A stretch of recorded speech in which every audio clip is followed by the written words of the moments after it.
saw it twice, because I was like, oh my god.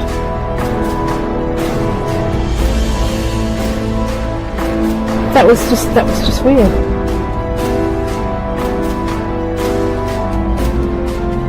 I always used to see a light coming up, Yeah. like a headlight, but there was nobody there.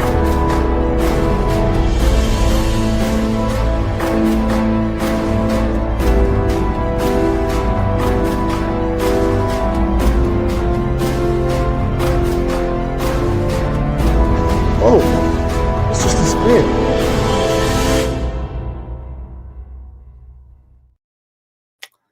Hello everybody, welcome to Sunday night's Truth Proof live stream.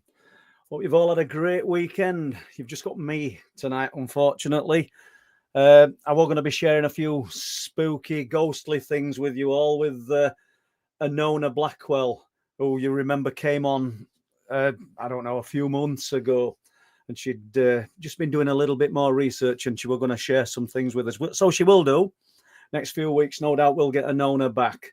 A problem with a bit of flooding, I think, where she's living. So it's just knocked everything out. But give us your questions tonight, please, in capital letters. And we've finally managed 20,000 subscribers. So that's absolutely brilliant, and appreciate you all sort of joining me on this journey. Let's see if we can just keep it going up and up. You know, it's I see Jessica's in and other daughters walk, I think, coming home from hospital where she's been working, because she messaged me, and Gemma's doing the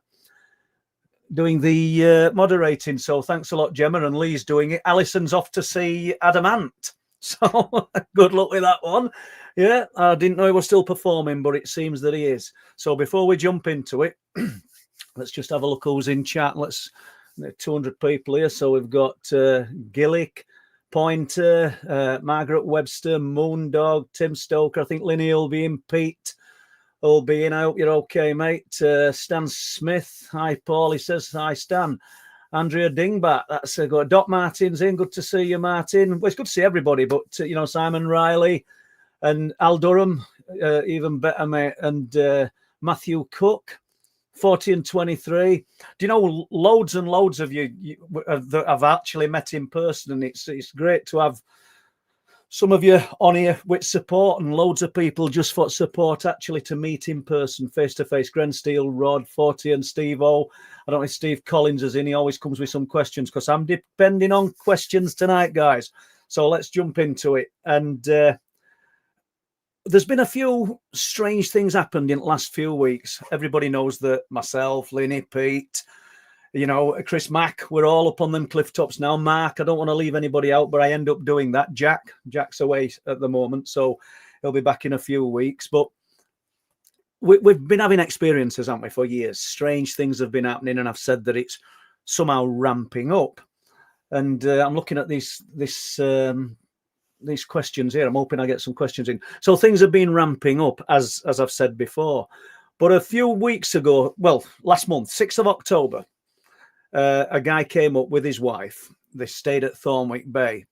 I may have touched on it, I don't know, maybe last week. I'm not certain, but not really got any great interest in Unexplained as such. And just, as a lot of people do, when they've had an experience, they have a little nose on internet, because we've expanded a lot since just going at library and looking at books on UFOs and things, haven't we? And if anything comes up, they obviously get in touch with me or other like-minded people. So that's what he did. And they decided it was October 6th was full moon. No correlation there to cryptids or anything. I've never thought that anyway. But they decided to go for a late night walk along cliff tops.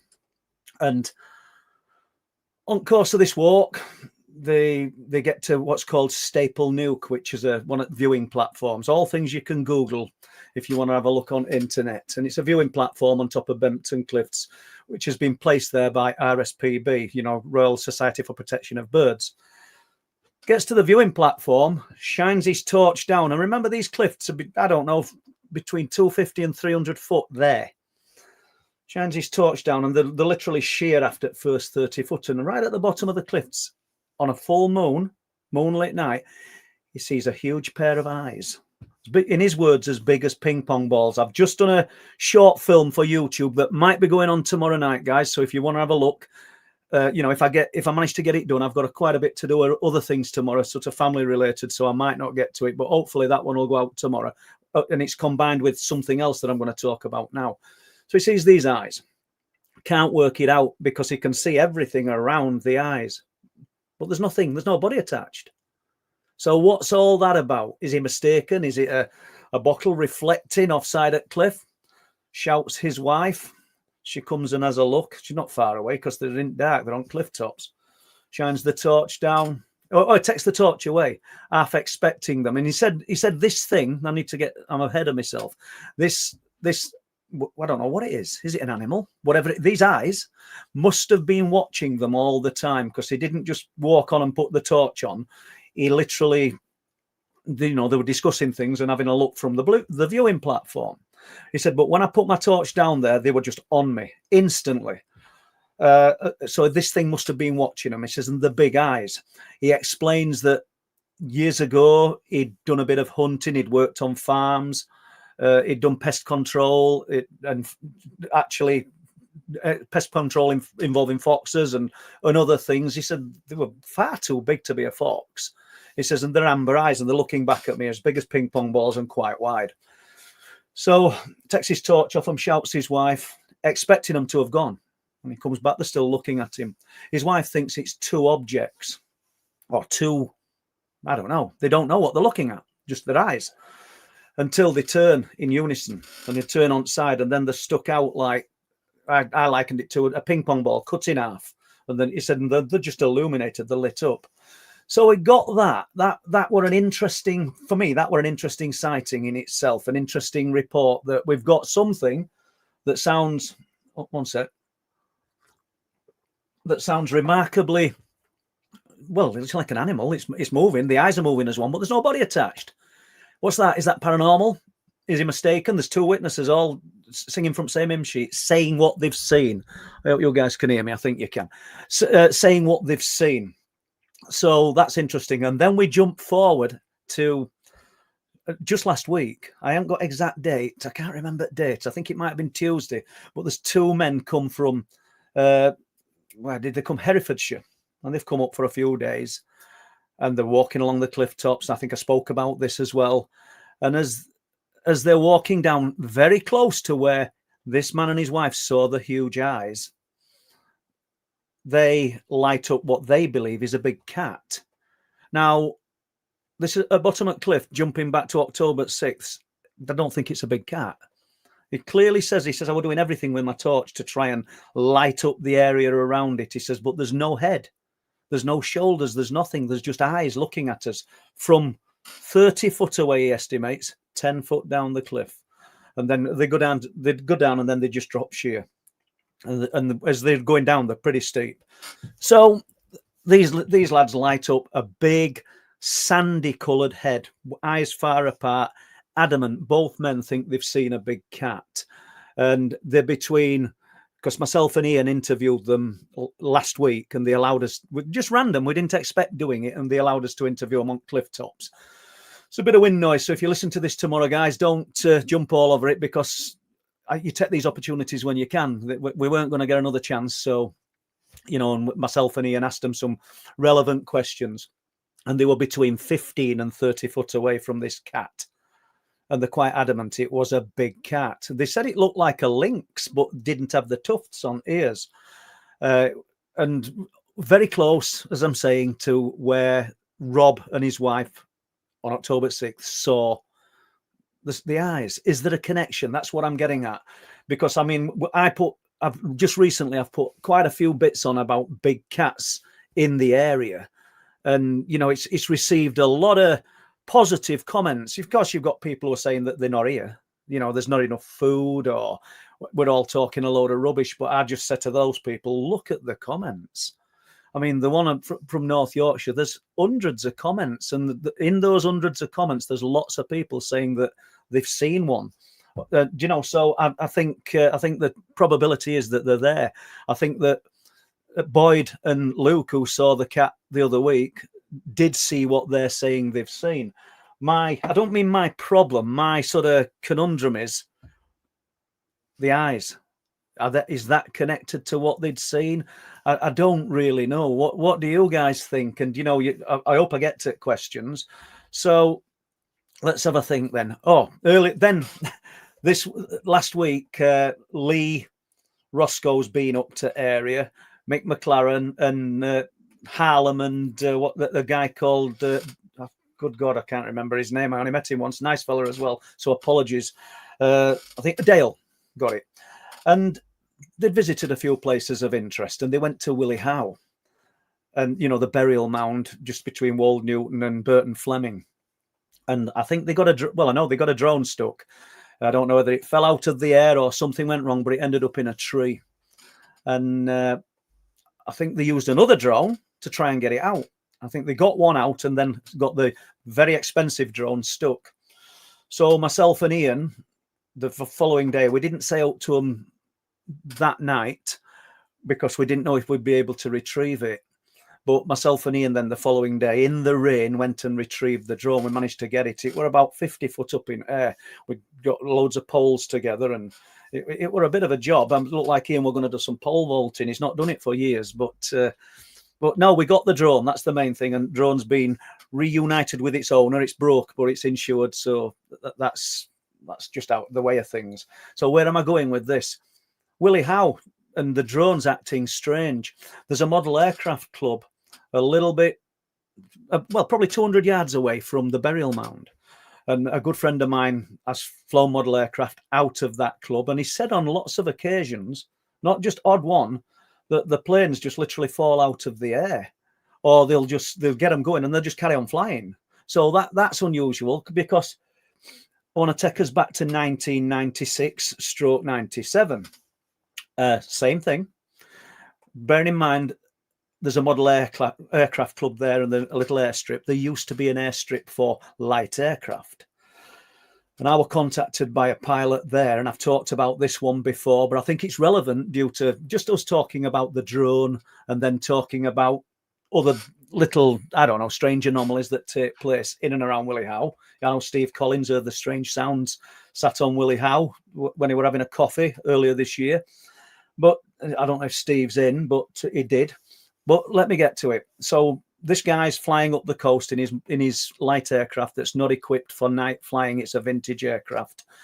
Some people will have heard me tell the story before, but I think it's brilliant. I think it's an amazing story. He's got to get back before it gets dark because he's not licensed for night flying. Flying up the coast, looks at the sun setting, estimates his time, thinks, yeah, I'm going to have loads of time. Just sort of turns around in his aircraft and sees a second sun. So it must have been close, whatever this was, to look like a sun, I would have thought. He actually thought it were another sun in the sky. So there's a moment of confusion because he looks and he can actually see the sun setting, but he can see another one. What we're looking at here, people, we're looking at an orange sphere of light, aren't we? Are we looking at the same things that we observe over the North Sea, which incidentally seem to have stopped appearing, at least for the last 6 months, which is interesting in itself. Moments later, he describes his aircraft almost coming to a halt in the sky. He gave me two analogies. One, like if you put your brakes on your car really hard and the car comes to a sudden stop, but it doesn't skid, or if I flew into a cobweb. He said everything just sort of slowed down. A few meters on the aircraft, altitude, revs, and something else that I can't remember. And he's looking at these, and he says, "I'm still flying, but I'm not going anywhere. I'm not going up or down." He's confused. Moments later, he's flying and he's moving, and it's dark above Willie Howe. How does that work? Isn't that fascinating? And there's some cables, some 37 kV cables crossing the fields there, which he was well aware of, and there was also a tractor with lights on, and he believed that he was clear of the cables and he were going to put it down in field, which is exactly what he did. So we've just highlighted a drone in a tree, model aircraft falling out at sky at the aircraft club at Willie Howe, and this strange pilot's encounter. But then, about 2 or 3 weeks ago, myself and Bob Brown went to Hummonby to speak to a guy who claimed to have had a time slip or some kind of I don't know, strange time slip anyway. And he knew it was on the way to, I think you were off to Foxholes. And I realized these locations, people, will mean nothing to you guys unless you Google them or if you're familiar with area. So we jumped in his car and we drove the route. And as he's talking to me, you know, he's saying, so basically, Paul, and Bob sat him back, he's sort of listening intently. Basically, Paul, me and my wife, we're sort of following this tractor. And it's got an unusual number plate. And I don't mean UFO or anything, but just one that stood out to him and they made a note of it. He says, and what happened was, he said, we overtook the tractor and I don't know, another mile down the road, we came to it again, which is impossible. It was the same tractor. But what was amusing or interesting, should I say, is as we're driving down road and he's going, just wait for it. I'll tell you where we overtook it. I'll tell you where we overtook it. I says, well, Willie Howe's there. That's the burial mound of Willie Howe. You know, and you can hear me because I've got little camera on filming him. And I said, so where did you overtake? He says, about here. And he's literally in line with the burial mound of Willie Howe. Is that just coincidence? Am I reading too much into it? You know, he didn't even know that the burial mound of Willie Howe was there. So I just thought, we've got like a strange time anomaly. We've got these aircraft incidents. And I don't know in true details of what happened with their drone, only that me and Ian went and retrieved it. But that's right. So Chris James. Paul, did you manage to get in touch with Robert and set up a meeting? Let's just have a look at this. And I will do, Chris.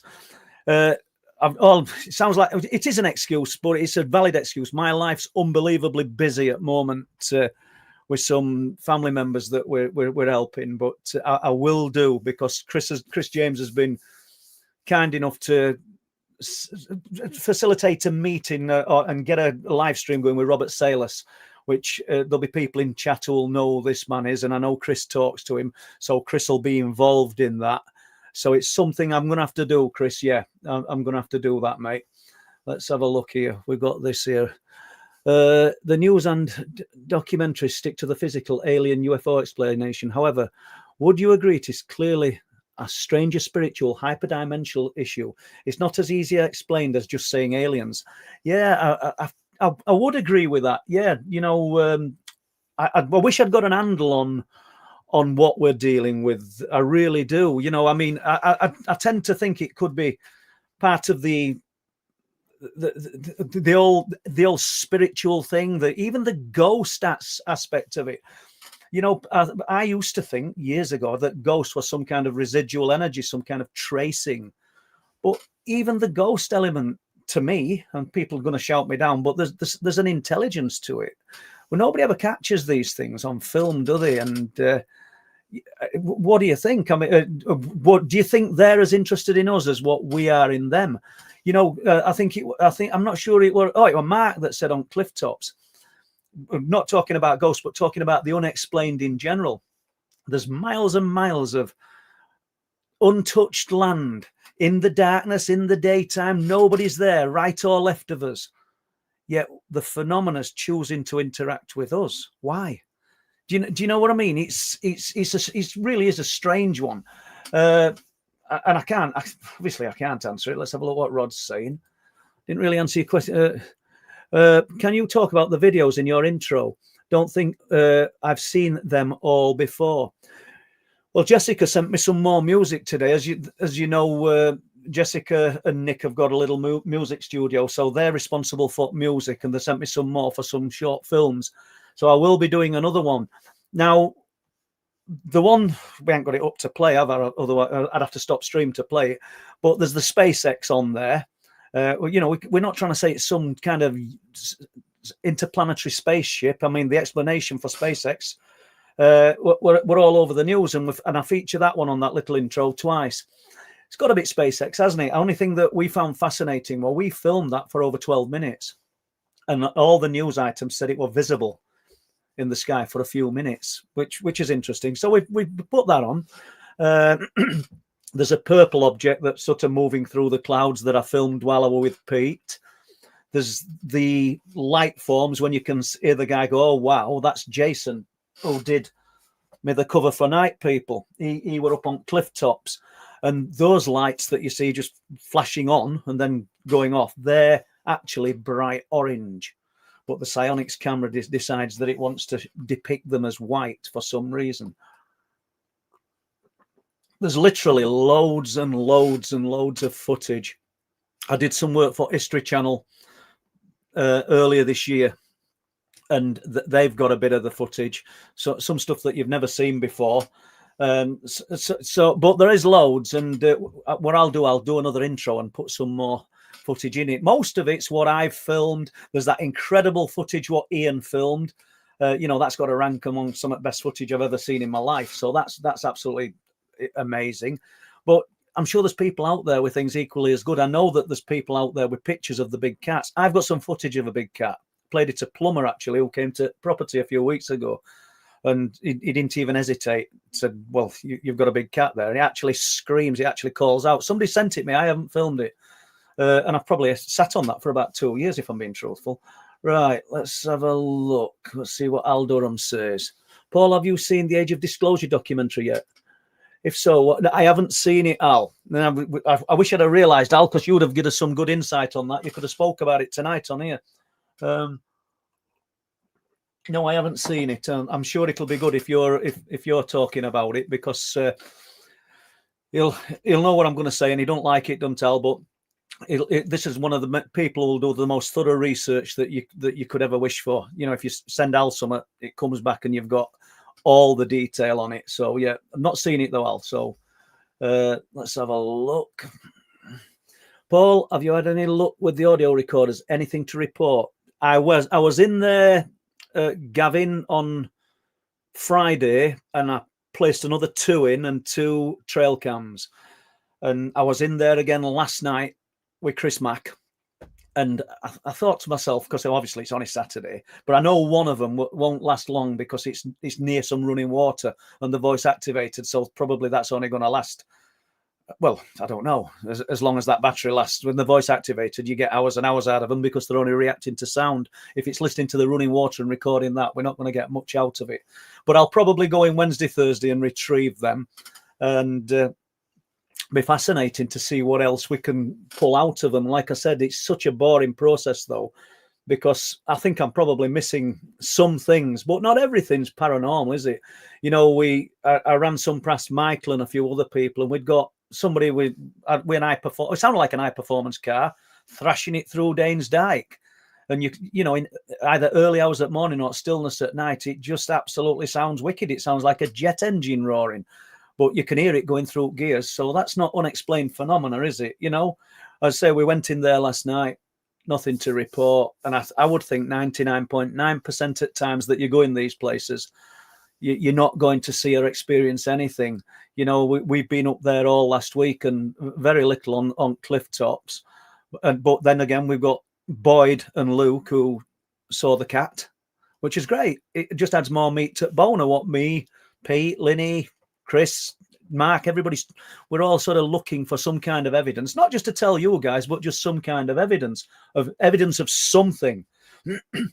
I've been re-looking at the Flixton reports, and people will know that I've done in the past years ago loads and loads of work on what we call the Flixton werewolf.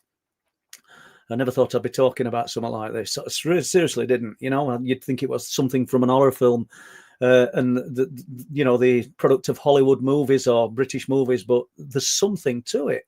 And I don't mean the transformation, although when someone reports you here, there's some strange things happening. Michael's reporting is pointing question, but I've been looking into them Flixton reports again, because when we talk about things running a parallel existence, there were two people that I met separately. Well, I met them together, but they were separate reports. Steve Collins kindly set these people up for me to interview in Flixton. I think it were early this year or late last year. And this guy with his partner, they're dog walking and they're looking up. And what took place were in a similar place to what the other witness saw. And they can see a black cube just about the size of, let's just say about 3 or 4 foot long, 2 foot deep, just moving through the trees. And they're looking at a black cube in daylight. So that don't conform to anything, does it? That don't conform to anything that they'd know or they'd understand. However, the next one, I think it was, I don't know if they called Lady Amanda. Apologies if it didn't. She's with her husband. They're walking their 2 dogs.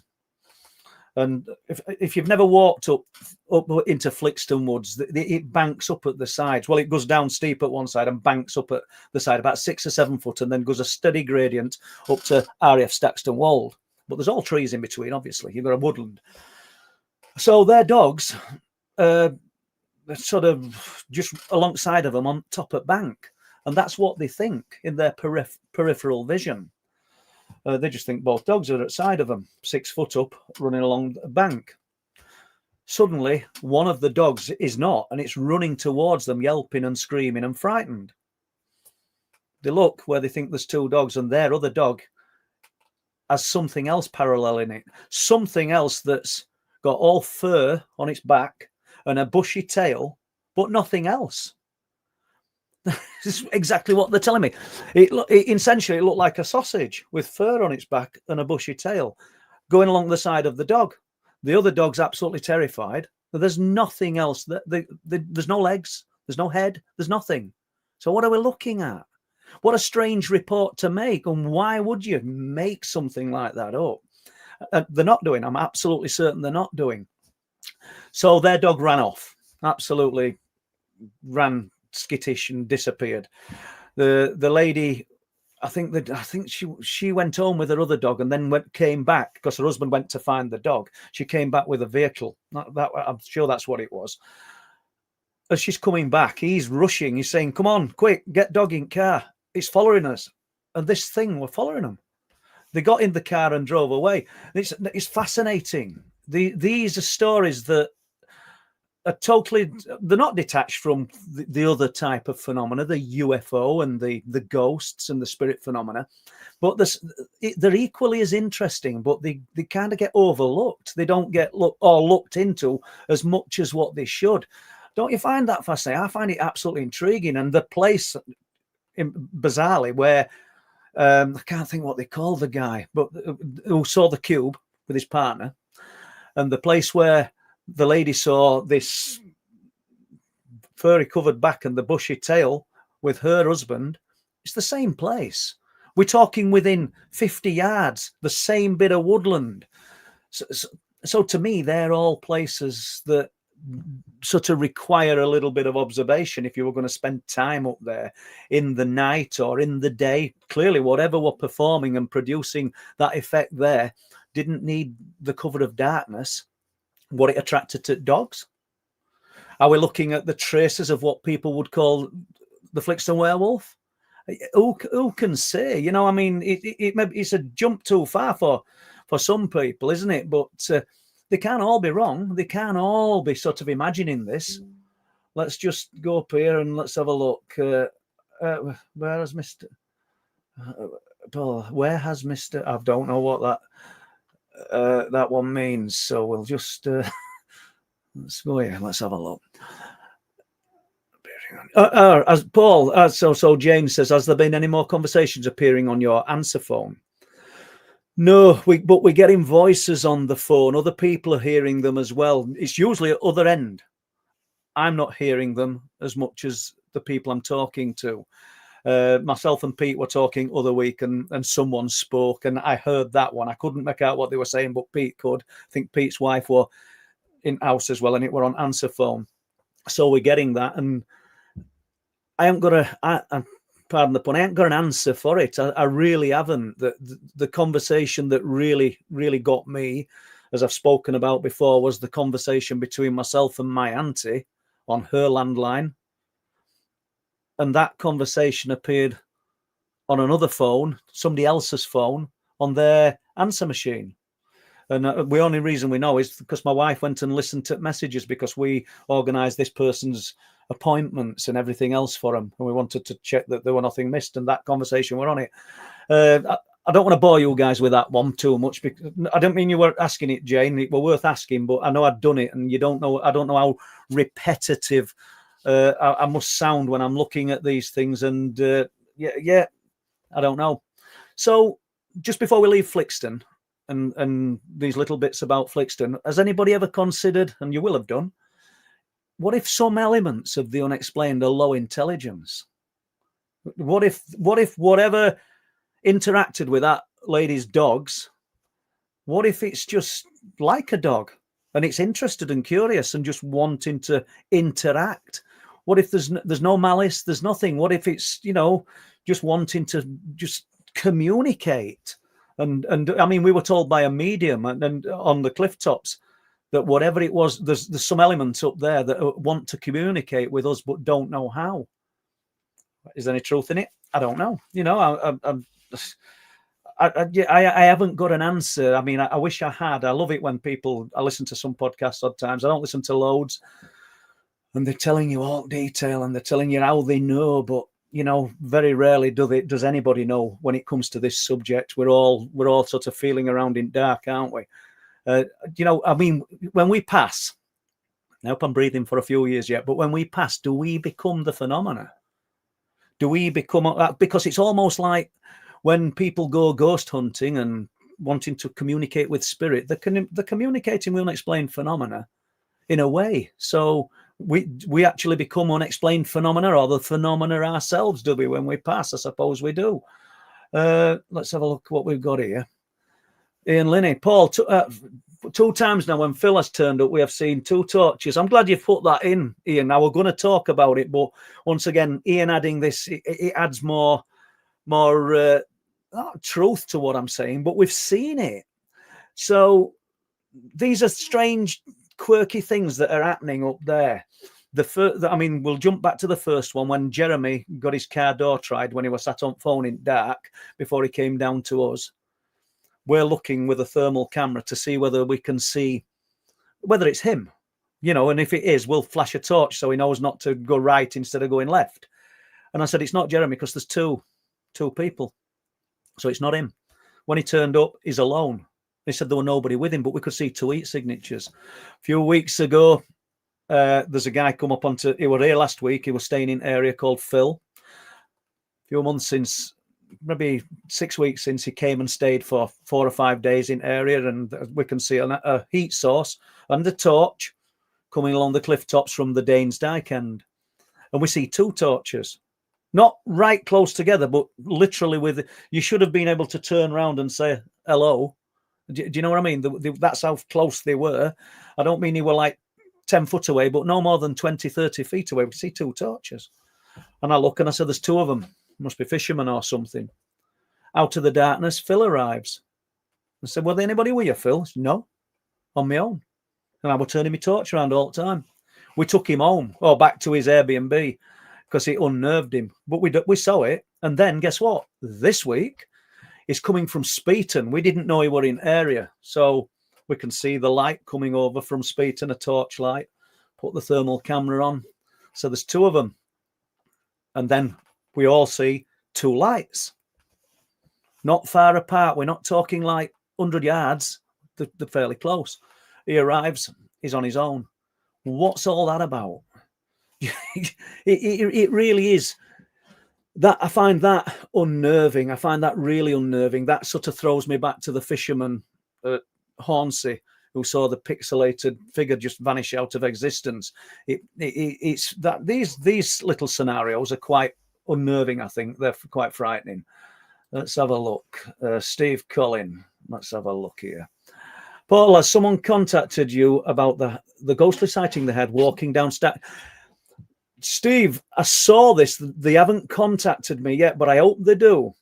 Can't mention the name because I don't know if that would be okay. That's fine. I did see that, and believe it or not, that's what prompted me to talk about Flixton tonight. So there's another potential story that might become of interest to somebody or at some point. Thanks, Steve. Thanks for that. Let's have a look here. Paul, Dragonborn Rising. Have you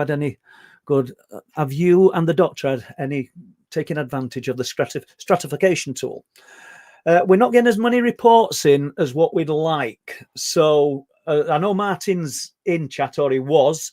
He might have nipped out now, but on the truthproof.uk website, there's a link that obviously you can click on, and you can fill in your sighting report, your experience. It doesn't necessarily have to be UFO related.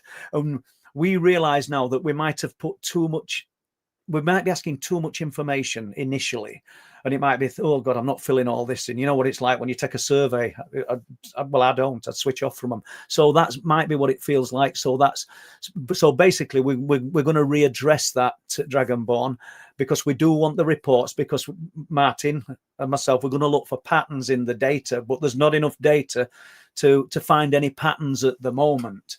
But I'm glad you brought it up. So that's on truthproof.uk, the stratification tool, where you can, there's lots of details about your life, and you don't have to fill it in. You can fill half of it in, or all of it in, or just a few bits in.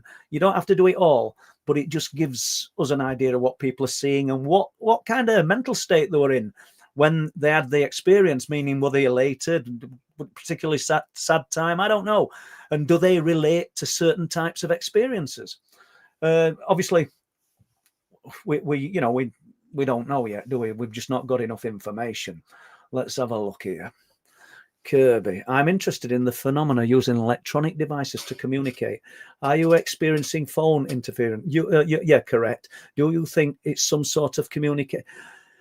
Yeah, there's something happening. I mean, I'm not one of these people who thinks, oh, our phones are being tapped. I don't think we're that important. We talk about the unexplained, and we've got like nearly 370 people in chat now. When you're in here, I would think for the most part, unless you've just come in to have a laugh or be abusive, in which case you'll not last long, because we can take criticism, but we won't take abuse.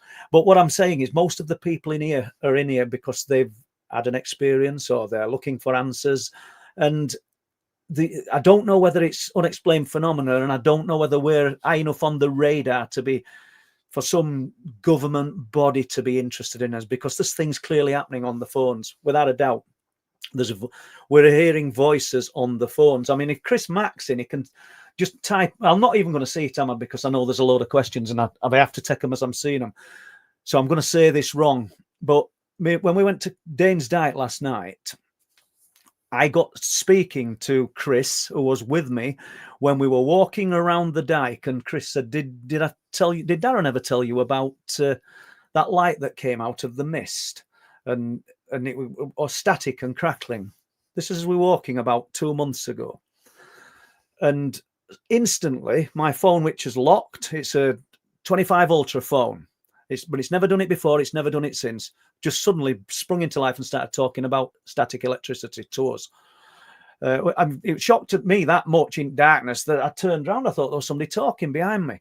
So maybe that's just a glitch with phone. I don't know. But last night we're talking about this, and he has to press a button if he wants to talk to, say, Paul on the phone. You can see how technical I am, can't you?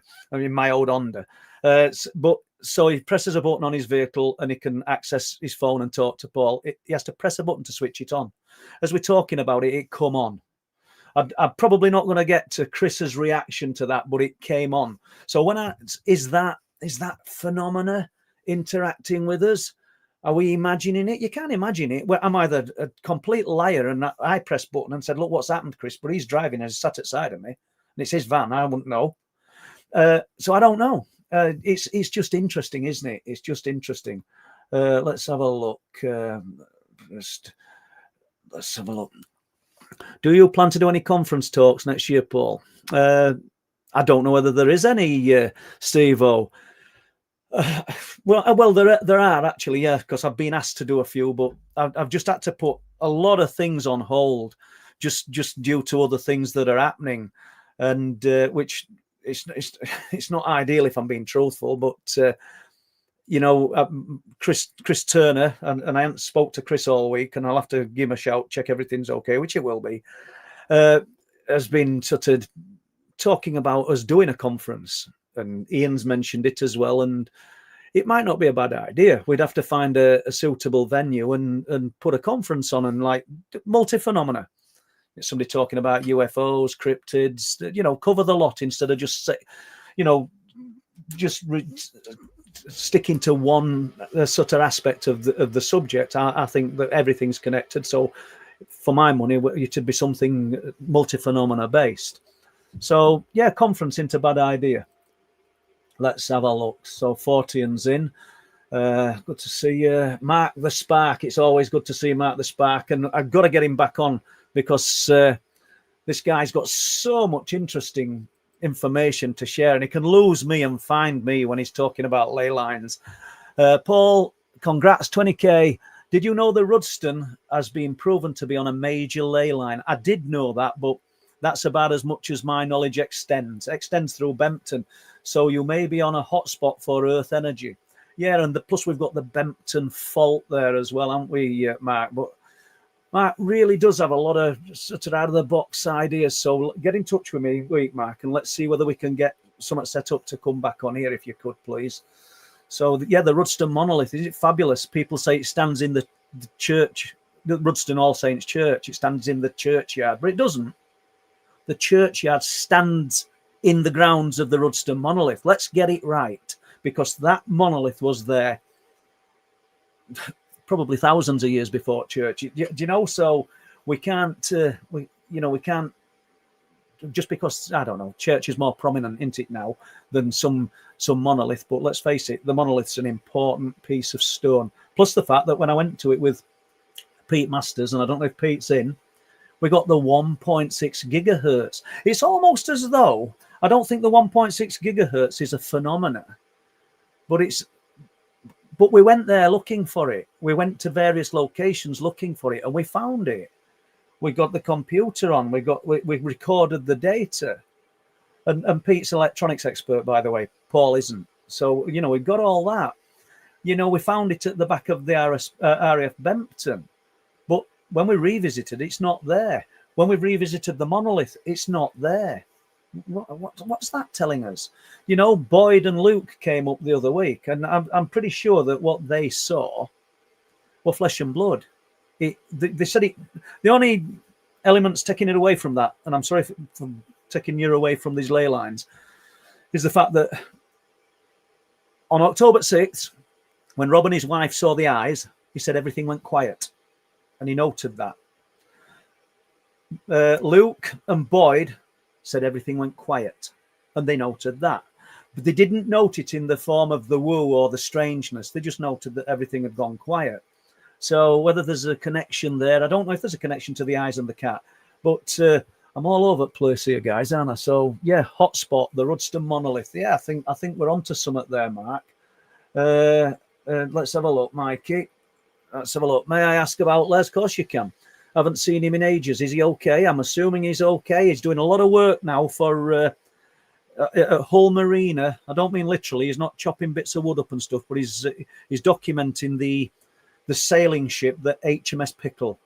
And I know he's throwing himself into that and enjoying that. And that's all good. It's absolutely brilliant. And, you know, you might want to jump onto his Facebook page and support him because, you know, he is trying hard with that. And why not? If that's where his passion is, I can't blame him. What's happening here with that colour?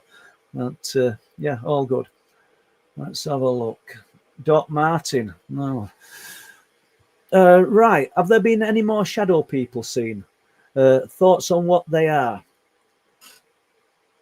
Do you know, it's a good question, Martin, simply because we've all spoke about the fact that the things that are seen, they seem to be coming in little batches. It don't sound too crazy. We had a spate of seeing these outlines, these very dark outlines of what looked like people or a person. We honestly have seen them in singulars. And then it dropped off. But what are they? Are they what Lewis, the fisherman at Hornsey, saw that pixelated out of view? Are they? Is that what we're looking at?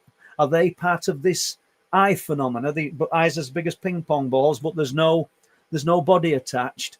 Is that what we're looking at? Well, any thoughts on what they are? I don't know. My gut feeling is that they're not what we would call ghosts, but what do I know? You know, I don't think there's a right or a wrong answer here, Martin. What, you know, and we're not going to get down to your reply, I don't think. But what do you? I'd say, what do you think they are? Because I know a lot of people come away after seeing these things feeling unnerved. I was up there probably well over a year ago, and eldest daughter Sarah was with me, and she'd come up because she wanted to see Ron and Philip Kinsella. I think I've told you guys about this before. They're on the stand, not very far from where you heard that strange sound, Martin. And Sarah and Philip just burst into such animated voice tones. Did you see it? Did you see it? Philip's going down. Yeah, I saw it. Because they were both looking in the right direction, and they just saw somebody pass, but not a long way away.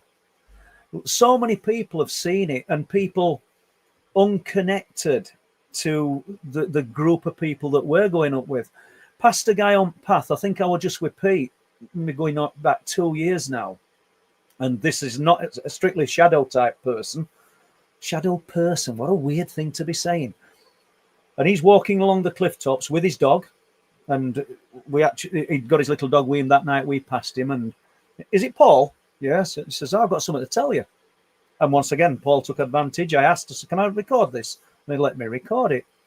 Said he went down there one evening, walking along the cliff tops, and he's looking towards the stand, new roll up, which is now gone. They've removed it. I think they're going to replace it and put a better stand in. Timber doesn't fare well on top of these cliffs, you know. It doesn't last long. It sort of soon gets weathered and rots away. But anyway, he's not up to the stand, probably 200 or 300 yards away, and he sees a light suddenly appear above the stand. And as the light appeared, a ball of light appeared above the stand. He said a man appeared. He could see a man. So there's a light, and then there's a man. The light's in the sky. It's not a torch that somebody's shining up. He said there's a ball of light, and then he sees a man. He says, and I was sort of quite shocked by this. He says, and the man just walked away into darkness, which is odd, isn't it? It sounds a bit like something from the Terminator film where there's a flash of lightning and somebody appears. But I can only repeat what somebody's told me. So fascinating. But thoughts on what the shadow people are. Why? I'd be interested to know if people have seen them in multiples, to be honest, because I've only heard people talk about seeing one, seeing the shape of a person just walk into the darkness.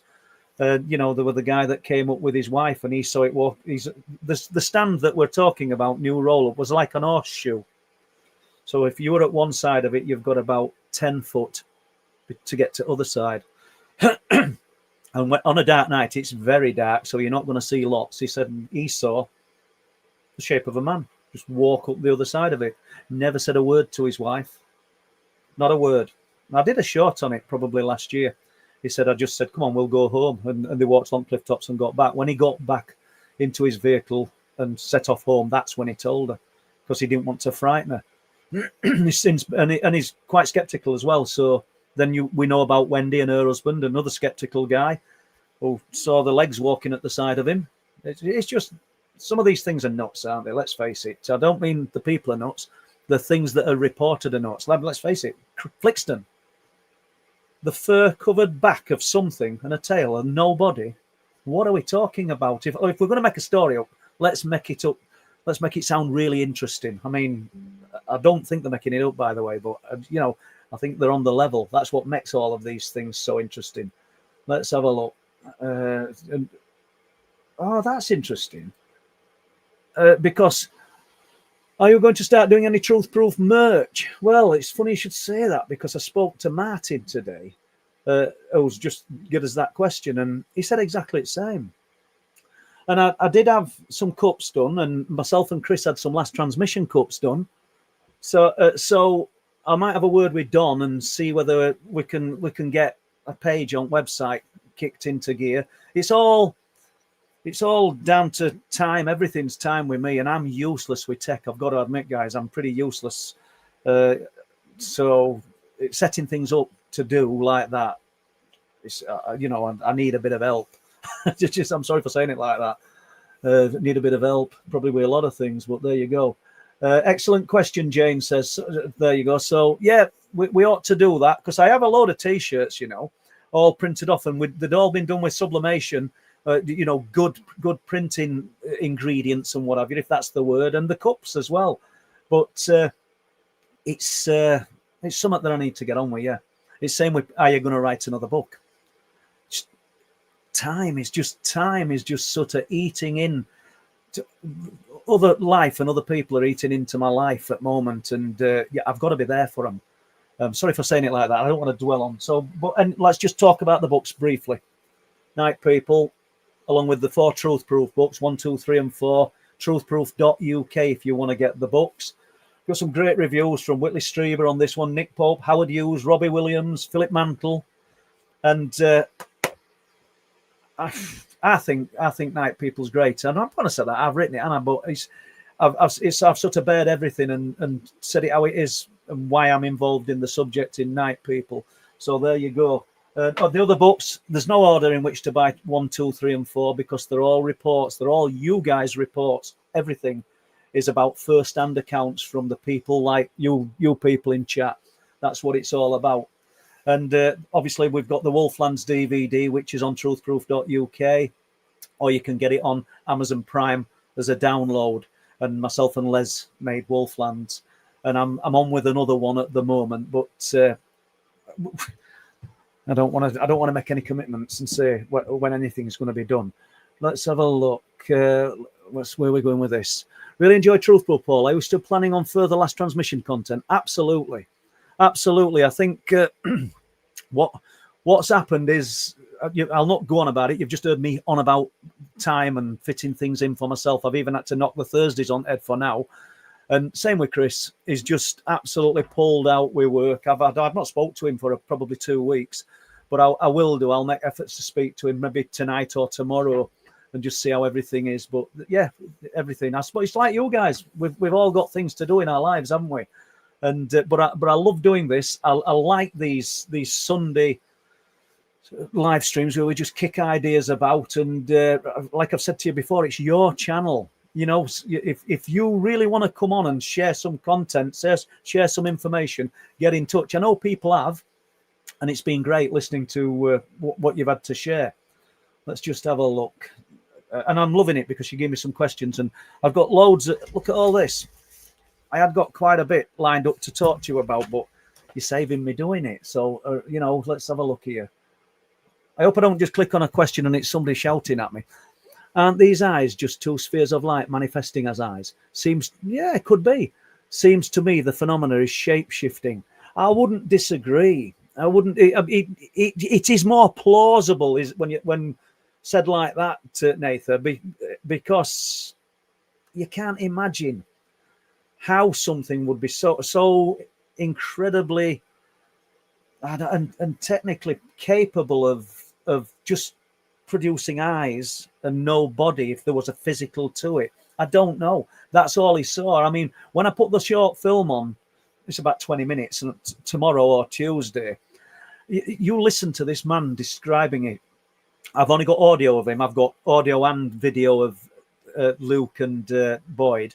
But you listen to him describe what he's looking at, and he's adamant that he's never seen anything like him, and he's really, really determined to push that home. So could be, it could be, and it could be as also like we talked about earlier, Nathan, that when we have this spate of people seeing these shapes of men, shapes of women, let's not be sexist, the shape of a person, just the dark outline moving along the cliff tops. It could be that it's just giving us something that's not in vogue, but something that we're talking about at that time, because it does seem to go in fits and starts. I mean, we had that incredible visitation with the light, and you know, with the spheres of light over the sea, the orange lights seem to have dropped off. We're not seeing them as much as we used to see them. Well, one thing that happened, I don't know if we spoke about it. We might have done. I might have spoke about it with Linny when he were on last week. If I did, apologies. But Jack was looking at the cliff face. Like I've said, we're on like a little horseshoe-shaped stand that looks down into a cove. And on the cliff face itself, he said a light seemed to punch out of the rock. But so he's facing that cliff and be opposite, looking out to sea. So you've got one facing one way, one facing other. Amanda was up there. So and as Jack went, "Hey guys, there's literally a split second between him saying it. Amanda said, "There's a light out at sea, just sort of flicked on." I think that's the same thing, you know. I think that they both saw the same thing. It happened the other week when Chris Mack were up. It must have been it must have been this Friday. And I saw a light. So I've just seen a light. And as I'm saying it, Chris said, "I've just seen a light," but there were a big gap between them. And he didn't say it, a big gap between us saying it. He's actually saying he's seen it marginally after I've said it, just like what Jack and Amanda did. I don't know what it means. I don't, you know, and it's apart from it being fascinating, what we need is a place where we can set, I don't know, a cabin up, which it's wishful thinking, isn't it? Where we can set up and observe and set cameras up, filming 24/7. Then we've got a chance of truly capturing some of the phenomena. You know, we've all invested in half decent cameras, low light cameras, telescopes with cameras on, thermal cameras, but even so, it's still difficult. It's still hard to be there all the time. I mean, if you've got a bank of cameras filming 24/7, and is it the Dwarf 3 or the Dwarf 4? I'm not sure. Somebody will correct me. These cameras that can actually track things, it would be brilliant. We'd be in with a chance. Anyway, there you go. So let's just have a look. The phenomena shape shifting. Let's just go up here a little bit. And if we don't have any more questions, which I'm sure we will have, I'll tell you about one of these little stories. All right, let's have a look. Paul Barrett. Paul, the amount of phenomenal activity on the East Coast is baffling. What do you think makes the area special? Ley lines, portals, satanic rituals connected? I don't think there's... I'll do it again, Paul. I don't think there's a right or a wrong answer, because it could be all of them or it could be one of them. But we all fit into our own little niche, don't we? We all sort of lean towards what we think it is. And then with some people, it becomes that entrenched that their theories and their thoughts are the law. Absolutely the law. There was somebody, and I'm not having a dig at them, to be honest with you. They probably think I am, but they passed comment in one of the shorts that I put on that I'm sort of enthused because we've had the visitation, this little tennis ball size light, apple size light, and we all thought it was great. Yet there's something sinister about the lights as well, and thinks we're being tricked. We all came away from the interaction with that light, and it felt different to anything else that we'd experienced up there. So who's to say it weren't? And I'm not saying the man's wrong either, but we've just got to we've got to go with our gut feeling. Satanic rituals and that, I don't know. People who invest time in that kind of practice do connect with things. Like we've said many times, you've heard me say, I'm not an advocate of the Ouija board by any means. We wouldn't use one. But people who use them do connect with things. But at the end of the day, I don't think it's about the Ouija board, the satanic rituals, praying to God, or any of those things, or CE5. It's what's coming out of here, directed at the phenomena that's connecting with things. But we don't have enough belief in ourselves, and we believe in the tool that we're using as some kind of conduit, some kind of stepping stone to get to the phenomena, when in actual fact we can probably get to it ourselves without any of those practices. Because if everybody who tries to connect with the phenomena does connect to some degree, no disrespect to people of religion, but it's a phenomena. When you read about the things that are seen in religious books, it's unexplained phenomena. It's truly incredible. But people believe it. But is it any more believable than what we're talking about? Shouldn't be. But what I'm saying is, I think we're the conduit, we're the vessel that can connect with the unknown other. We just don't have enough belief in ourselves, and I'm labeling myself in that category as well with you guys. I don't think I'm any way superior in that respect. I think that we're all trying different methods to connect when we actually can connect we could. Some people can do it, can't they? At will. So anyway, let's have a look. Rambling on, aren't I? Let's have a look here.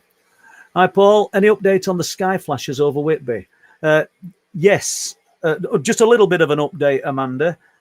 That Jeremy, who comes up onto Cliff Tops regular with us, he lives up that way, and he said it was a transformer that exploded or came down. I don't know whether it's weight on power lines or whatever. There's been a lot of snow up there, aren't they, in North Yorkshire? So it was a transformer, so nothing otherworldly. But interesting, the pictures and the footage that people sent of these huge flashes in the sky did look spectacular, didn't they? I've got to admit. So yeah, that's great in itself. Clifftop Pete, I think Mia Girl will be in. Ben, John Paul Body. We've got to get John on. I keep saying it every week, but I was blown away by when I met John and listened to what he'd seen. And I could talk about it now, but I don't think I could do it justice. I think this man would be better talking about it, but he might not want to because he's quite private. Right, let's have a look here. I'm in, Paul. Yeah, early this year on Willie Howe. Bloody strange experience. So anybody that weren't in chat, didn't hear Steve come on, or Steve who's just put the question on, he went to the burial mound of Willie Howe and sat there, not meditating, not contemplating, sat there to just have a drink of coffee, I think, and you poured his flask and then became aware of strange sounds, which at first he thought, well, farm machinery at the other side of the mound. Got up and had a look, but it was below him. The sounds were coming from below him, underground. It's absolutely crazy. And those strange sounds I got in Danes Dyke the other day, I mean, there's some people going to listen to them. You might even be in chat and think, you've made them up. You've added that. I've kept the full length of the recording, because I haven't added anything to it. And that sound, like Ian said, Linny, he said it sounds absolutely sci-fi. It sounds really, really spooky. It's a really odd sound. So as I said, we've got more in there now. So yeah, Steve Collin, he had the strange sounds on Willie Howe. I spoke to somebody, I'm not going to say where they work, up on Bempton Cliffs. I spoke to somebody 2 weeks ago that's heard the strange sounds underground while they've been up there. So that's interesting in itself. Myself and Steve Ashbridge, we've been up there. We're going back probably 10 years now, but we've heard the rumblings underground. Now, who's to say, because we've got cave systems all over, that there isn't rock falls? You imagine if 80 ton, 100 ton, 200 ton of rock fall down, you're going to hear a rumbling. So there might be a perfectly logical explanation for some of these rumblings underground. I don't know, but interesting. And then when I went to Danes Dyke, 18 months, 2 years ago now, I think I went about 4 a.m. in the morning, me and my protector, the Bobster, and we're off down there, and there's a young fella on the beach. It's just getting light. Ended up talking to him, and he'd stayed in the dike overnight, not for unexplained phenomena. I think he lived in Hull, and he'd just come through, and he'd ended up spending the night in Danes Dyke. Because I drove him back to the bus station, later that morning. Anyway, I asked him, I said, how did you go on at night? Anything unusual? He hadn't got a clue what I'm on about, by the way, because he's not come for any of that, the unexplained phenomena. He said, yeah, they were. I said, what's that then? He says, well, first it got really cold. Well, I think anybody who's been up there, even in height of summer, it gets cold on a night, so I don't think we've got an unexplained occurrence there.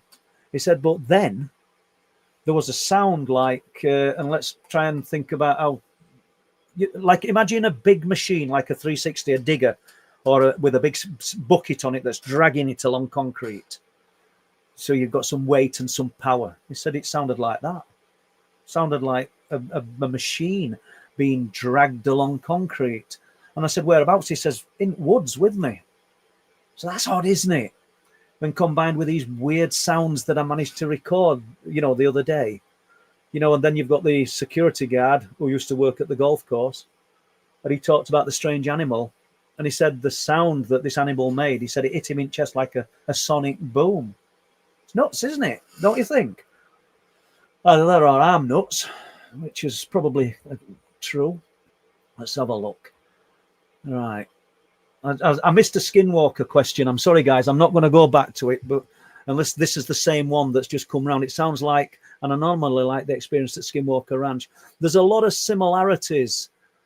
You know, I don't want to place the area where we research and try and ride on the back of Skinwalker, but hand on heart, I think there's a lot more happening here than what there is there. Let's put it this way. If you watch these programs and programs like that one, and they go to an ad break and they're all animated and excited, and when they come back after ad break and show you what's happened, there's nothing happened really. Nothing. Maybe knocked a cup of coffee over. No, I'm being sarcastic, but there's not been a lot happened. We've had incredible things up here happen, and we've got some amazing footage, which we need to get more of it out there. I realise that, but when you just hear what we're talking about, and the injuries, I mean, I'd be embarrassed to put the pictures up, but maybe I should put the pictures up of what happened to me on 2 occasions, and probably after being too close to something, and up on those cliff tops, and they're horrendous. The pictures of what happened to me are absolutely horrendous, guys. I sent them to Jim Segala, who's doing the scientific work at Skinwalker, and he's looked into some of the people who've suffered, I don't know, injuries, allegedly and potentially connected to the phenomena. And if you saw what happened to me, and it looked like I'd been stung by 1,000 bees. Absolutely shocking pictures. So I'll see what remarks come after this, and I might sort of put them up and tell you where we'd been and what had been happening, and see whether there's a connection, because this illness, this whatever happened to me just came from nowhere, and it really knocked me off my feet. So anyway, that's Rick Allen. It's not in capitals, Rick, but I'll have a look what you're putting on. Sounds as though EMPs are stalling the planes. I think means stalking the planes. Cryptids and electromagnetic entities such as shadow people are able to produce EMP. Yeah, I'm not going to argue with you, Rick. There's a lot of what Rick says, There's a lot of what Rick says that I don't agree with. I'll say that, but he's a good bloke, and there's a lot of what he says that I do agree with, and that's where we just have to agree to disagree. So yeah, Rick's been on live stream a few years ago, and it's hard to argue with a lot of what Rick talks about. He looks into things really deep. So let's move on. He knows I don't agree with him as well half the time, but we can laugh, can't we? I think. Ben, has there been any sightings of a military jeeps or trucks in the area recently? I think the Royal Signals have been up there, Ben, but I don't know whether you see, we want to read everything into it as though it's because of the unexplained phenomena, and it could be as simple as they're just monitoring things off the coast during military exercises. I don't know. We have to remain level, but those military jeeps that were up there back 2017, the Rams with the boxes on the back and the dish on top, they were interesting in light of all the unexplained phenomena that were occurring, and it was occurring in very close proximity to where those vehicles were. Were they a connection? I don't know. Which one of them we'll never know, will we? So let's have a look here. Phil Morgan. So, any new reports from Staxton, Paul? I think there's going to be one, Phil, because hopefully whoever's going to send in the report might be watching this. So I hope it encourages you to send it in. If you want to remain anonymous, you can, because I know Steve Colling knows about this report. So that would be an interesting one to try and get some information on. And Phil Morgan, this is the guy who, when I said we'd seen 2 heat signatures and 2 torches, that's the guy who was walking, I'm pretty sure of it, along the cliff tops. Very brave man, walking there in all hours early hours of the morning on your own. Some would say foolish, but I've done it myself, so I must be just as daft. Right, let's have a look. What we got here. What do you think of the recently released video of UFOs that followed the police helicopter last year? Once again, Paul's living in a bubble because I've not seen them. But it's funny because I've just got to. We're going to talk about this helicopter UFOs. So we'll suspend questions for a minute. See what you think to this. And it's not that one, by the way. So this is from Ilkley. Excuse me. Got a little heater on here. It's drying my throat out. Right. So the lady who sent me this report in, I've probably read it once in 2 or 3 years, is a qualified biologist, which not that it means out, but, you know, a pretty level-headed person, I would think. Went outside to smoke a cigarette, and that's when she said she saw something that she'll never forget. It was a sighting that lasted over 30 minutes, and she explained it was about the time that she stood outside smoking cigarettes, basically. When she saw the object, she rushed inside to tell her partner to come and look, but he was uninterested. She found it that frustrating as she wanted him to validate what she was observing. Isn't that the case, though? You know, some people you're never going to make them interested, no matter what you do. I hope I've got all of this. She said the orange light in the sky was so big and bright that she felt sure something would have been written in the local newspapers, but she saw nothing. She said, so what she saw were 3 yellow lights hanging in the sky above each other, quite large yellow lights. And then she saw a helicopter, a blue and white helicopter, which somebody tells me special.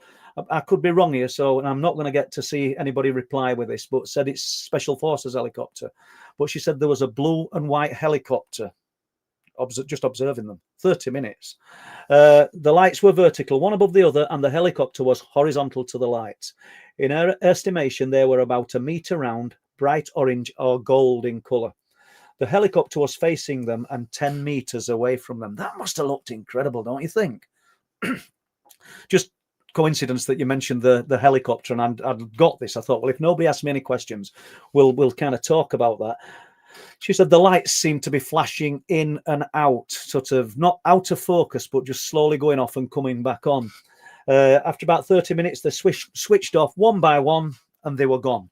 So that's a brief sighting, but I just thought I'd mention it, seeing as you guys, or should I say, is it Ilian, 99, has asked about the helicopter. I haven't seen it, so I'm not able to really comment. I just live in this little bubble where I don't really watch tons of stuff on internet. Not that it's not worth watching, by the way, but I just don't. Right.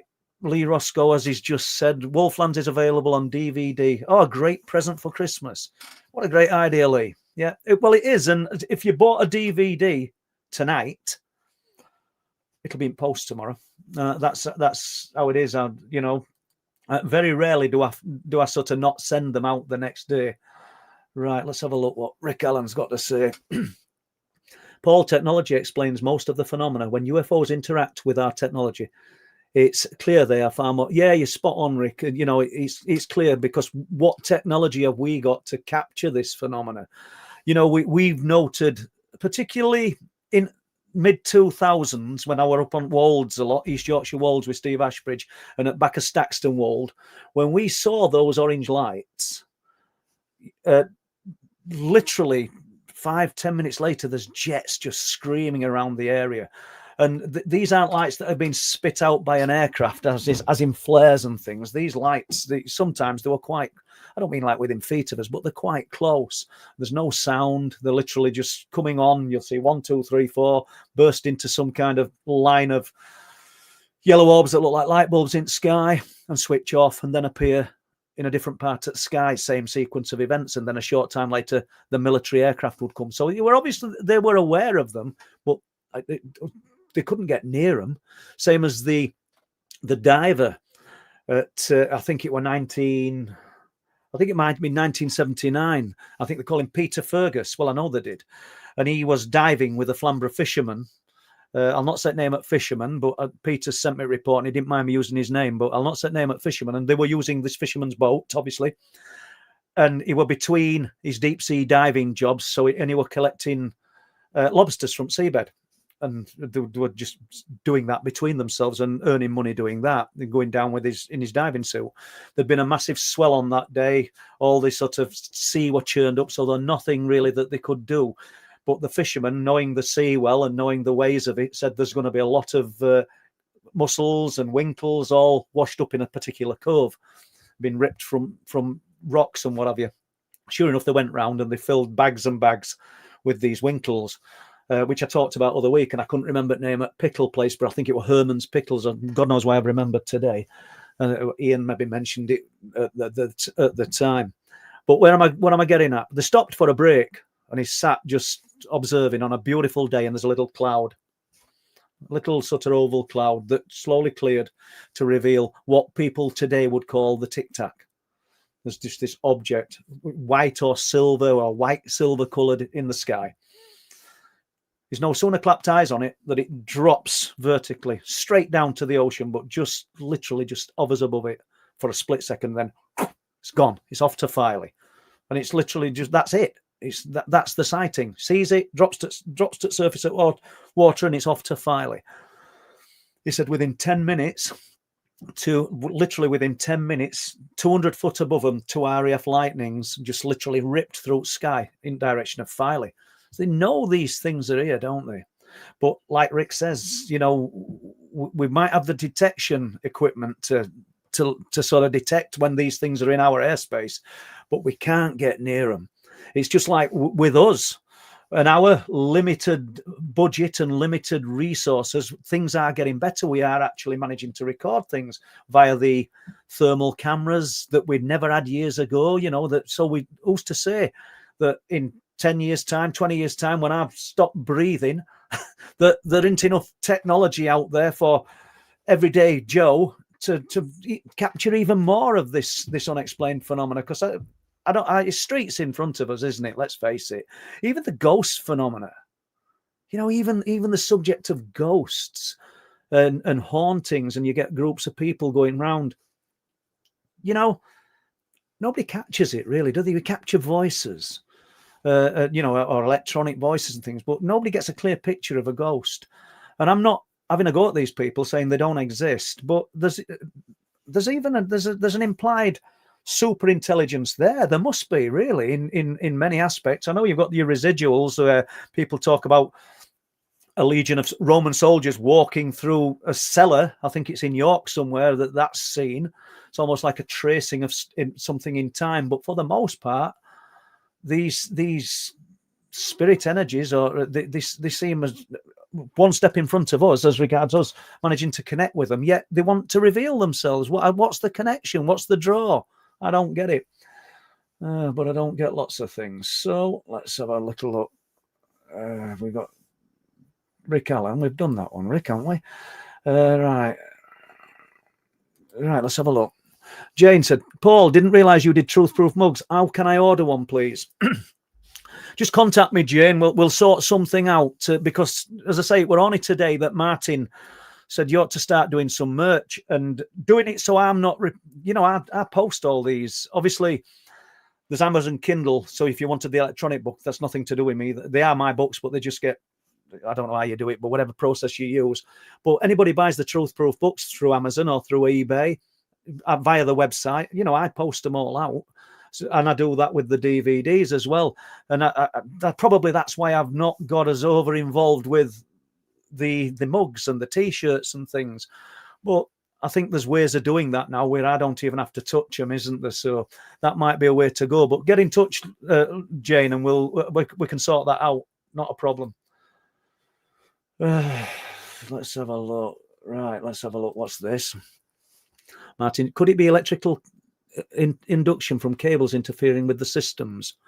What systems, though, Martin? I'm not being clever there, mate. I don't know what we're referring to. Are we talking about our phone lines? Are we talking about other things out there? I don't know. Cables interfering with the systems. I wish I knew a bit more on that one to sort of elaborate on it, mate. Sorry. Let's have a look. I hope you guys aren't getting too fed up with me. Just go when you're ready, you know. All right, Sky Blue. Why don't you ask for volunteers to check your unread research footage? They could be sent an email address, and anomalies could be time-stamped and noted. Yeah, what I want to do, I think Al Durham's offered to do it, particularly with the audio. I'd be happy for somebody to go through that audio because it's such a boring job. And I shouldn't say it like I think Al Durham will do it, but you know, I know Al, he likes getting his teeth into stuff. And somebody were doing audio for me, and I said I was going to send Al some. Let us know, Al, and I can send you the next lot when I go and retrieve it, maybe Wednesday or Thursday.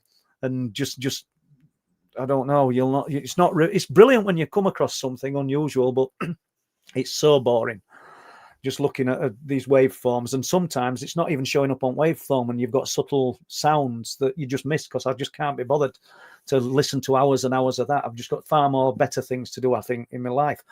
Volunteers to check unread research footage. It's not to check the unread research footage because the footage, you know, we can usually go through that, Sky, but I take on board what you're saying. It's good to it's good to have people assisting and helping. I mean, it's great. We've got a great team of people that come up there with us now, but the very few of us actually want to sit down and look at the footage or film it, you know. And it'd be great if one of us documented every night, did a little diary.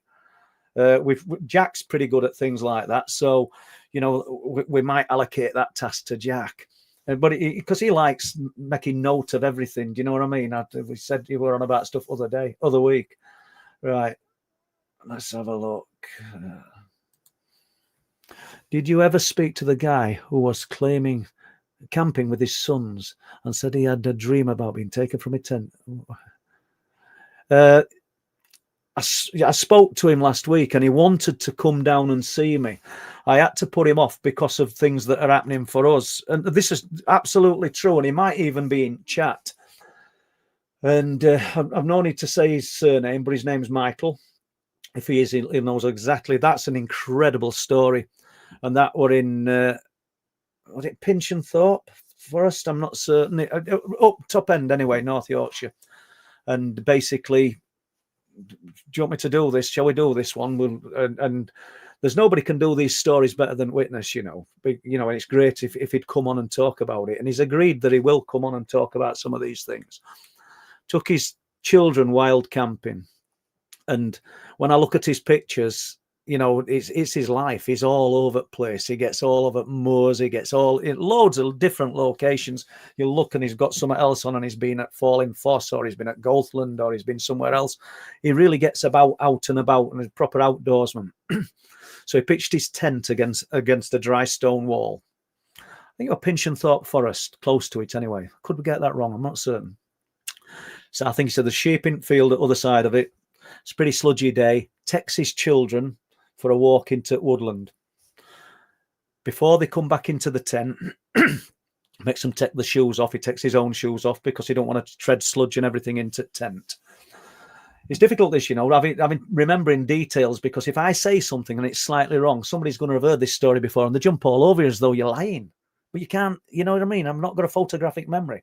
So anyway, that's what they do. There's two children in tent. He's in tent, laid asleep. Or they've gone to sleep. Wakes up in the night and he don't feel right. He's just aware of something. Something's just not quite right. And he lays there, just listening. And he slowly sees zip coming down that tent. He don't see an outline, a silhouette or anything. He slowly sees zip coming out down of the tent.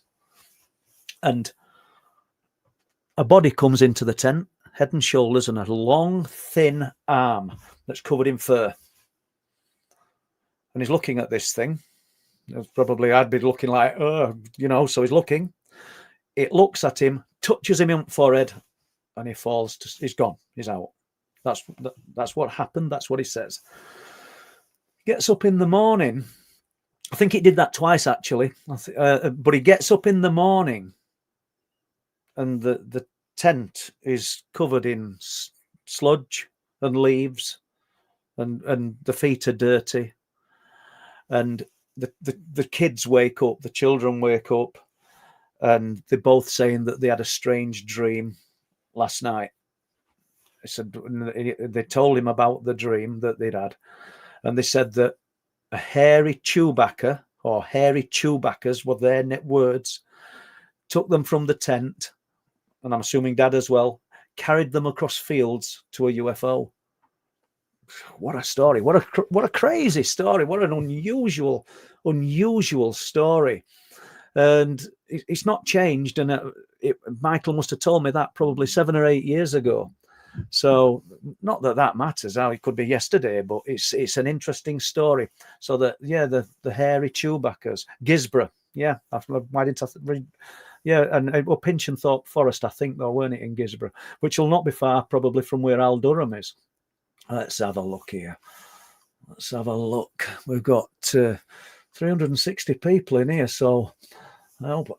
Let's have a look. I'm just going through questions, so I hope Gemma and Lee are policing these okay, because I don't want to put a question up that says, Paul, anyway, seems strange that the big cats are seen in locations that all this other phenomena. Can big cats also? I don't know. What do you think? What do people think? Do you think the big cats? Loads of.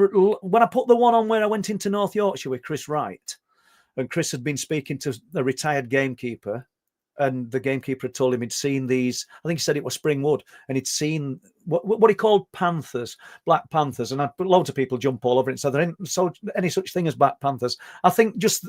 You're splitting hairs. You're right, but it takes us to the place, doesn't it? You know exactly what we're talking about. So why be pedantic? Just accept it. So people in comments have said, I've seen a black panther. We don't have to split hairs and say, it's a minimalistic leopard. I know what they're talking about. But anyway, get off your box, Paul, and get back to this. So could they be part of the phenomena? I'm not sure. I think that the cats are at large and the surviving. Not just in Eastern North Yorkshire, but all over UK. They're ultra elusive if they are. When we talk about, we'll get back to this in a moment, Nathan, but when we talk about Staxton and Flixton, there's a little village, and not even a village, there's probably about 7 houses in a place called Forden, just in the bottom where you'd come out of Staxton and go down into this little village called Forden.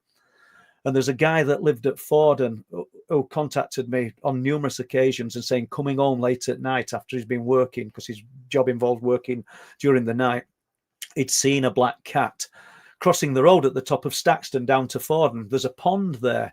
You wouldn't even know it were there on this single track road if you didn't slow down and look. There's a pond there. There's like a spit of woodland about probably 100 foot wide that runs the entire length of the road. It's real dense woodland as well, real full of brambles and thicket, but there's a pond in it as well. And he'd seen it on numerous occasions. And I think that cat were real. I don't think there's any unexplained phenomena there. I contacted the farmer who owned the land and asked him, I told him I wanted to take photographs and film the wildlife, and would he allow me to go and set up? I mean, he wouldn't have even known, to be honest with you. But I just told him what car I'd got, so it didn't look suspicious. And I was there for a few days, round that pond, camera on a tripod, ready. Did I say a cat? No, I didn't. But I still think it were there. I still think it were real. I don't believe everything everybody tells me. But jumping to what you're saying, is there an element of unexplained phenomena to the cats? Do you know? In some instances, I think it's possible. People will have heard me talk about Short Lane, which is the lane between Bridlington and to cut across to Bempton. And it's about, I don't even think it's a mile long, but it's getting on for that. It's single track, so you've got little pull-ins either side. You've heard me talk about it because unexplained phenomena that gets seen, excuse me, on Short Lane. You've got cattle grazing at one side, well, depending on time of year, but there's usually livestock in it. Other side, it's just crops, and there's just hawthorn edges that are broke and sporadically in between. So there's nothing. Yet there are big cat reports from Short Lane, black cats, not just one or two. The archive, when I spend a lot of years in going through all the newspapers in the Bridlington archive on the microfilm machines, and I found 3 reports spanning probably decades, but of big cat sightings, but on Short Lane. Didn't make sense. There were another one from 2006 on Short Lane, and it said, "Hunt for the deer butcherers." That was the headline of the article. And it said, obviously, deer carcasses had been found on Short Lane, and they were looking for the people who'd taken these unfortunate animals. But it was brilliant reading, because, and I pay, you have to pay, like, I don't know, 50p a copy or whatever if you print them off. I see a lot of people just snapping them with photographs. Probably I should have done that, but I didn't like glare on them. But anyway, it said the meat had been pared off the bone in an unusual manner. And these, bear in mind, these are poachers, and no meat had been taken. So hunt for the deer butcherers. The meat had been taken off the bone in an unusual manner, and no meat had been taken.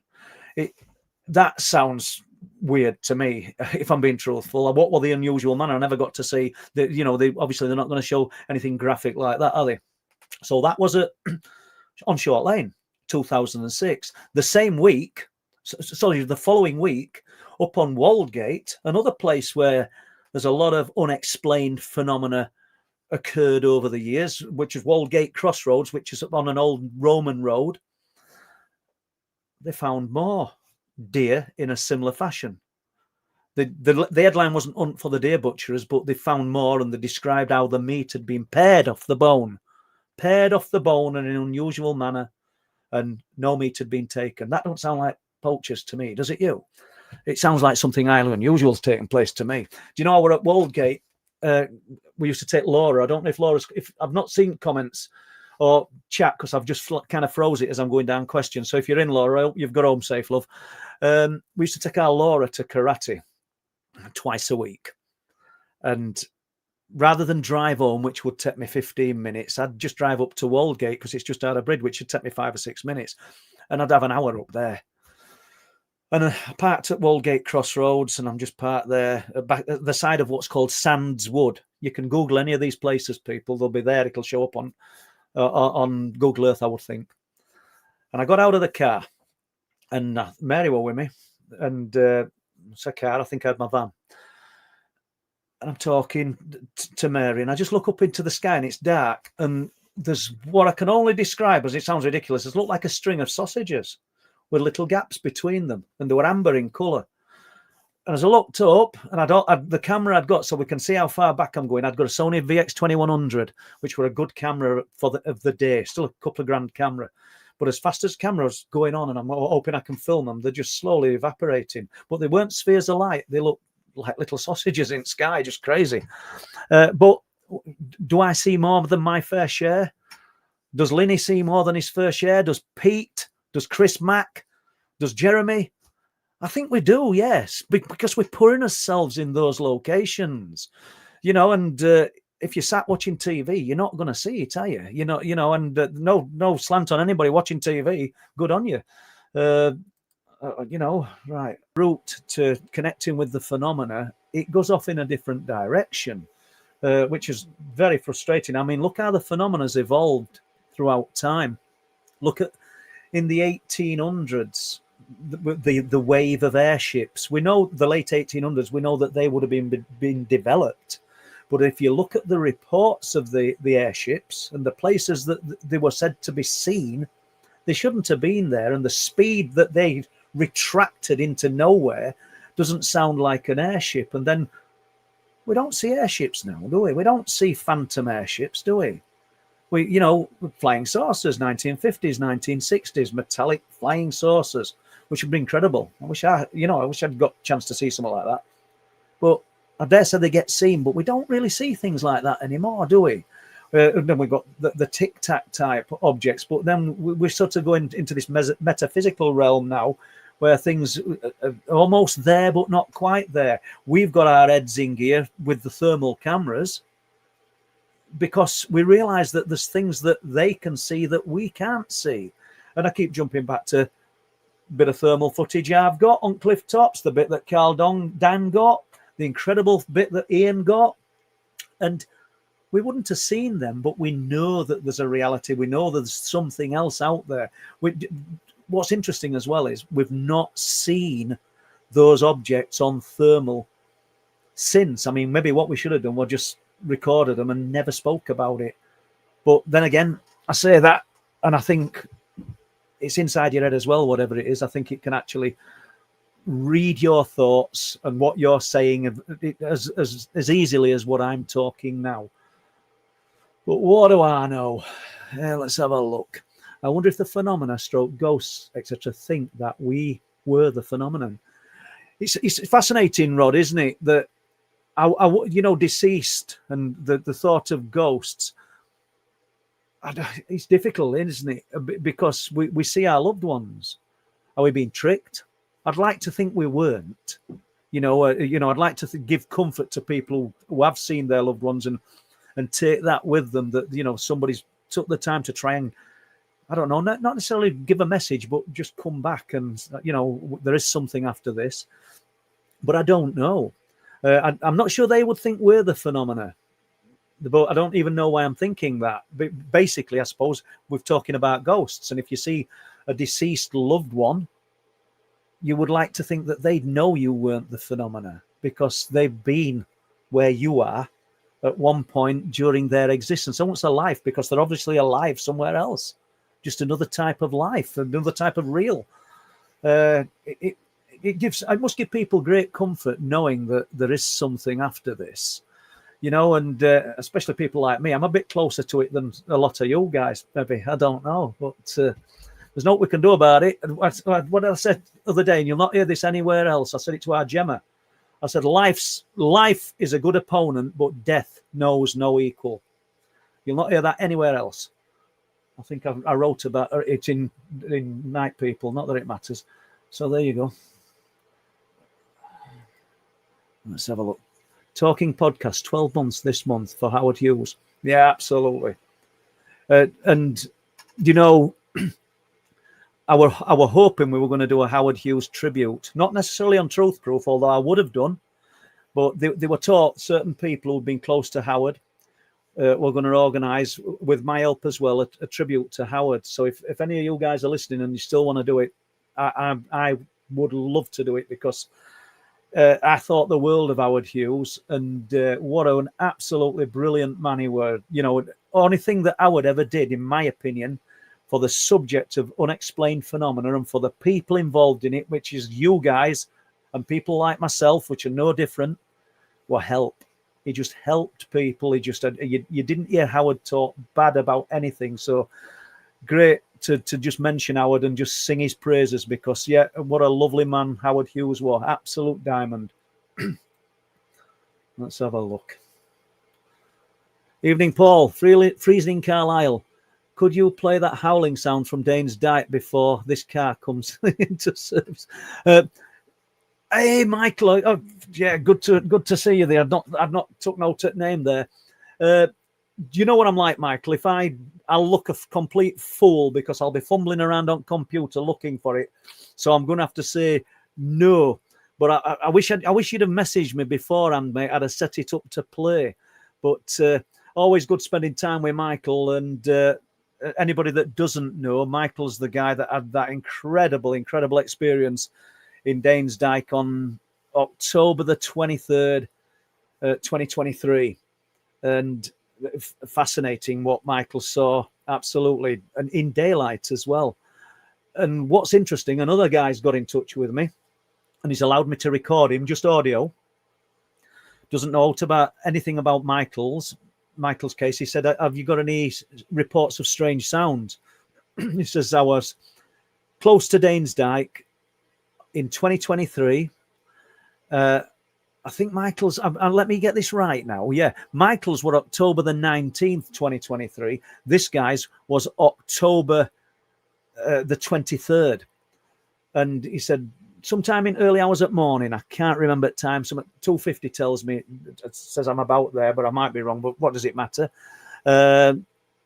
He was awoken to a howling sound that sounded like a person in distress at first, a female in distress, turned into a howl. He said that went on for 10 to 15 seconds. It was just incredible, this sound, that whatever was producing this sound, it was just incredible. And I can see now why Michael's wanting me to play that sound that I managed to get it from Danes Dyke the other week. And then you jump straight back to the Dean, the security guard in Danes Dyke in 2004, I think it were, as I've touched on earlier, when he walked across the golf course.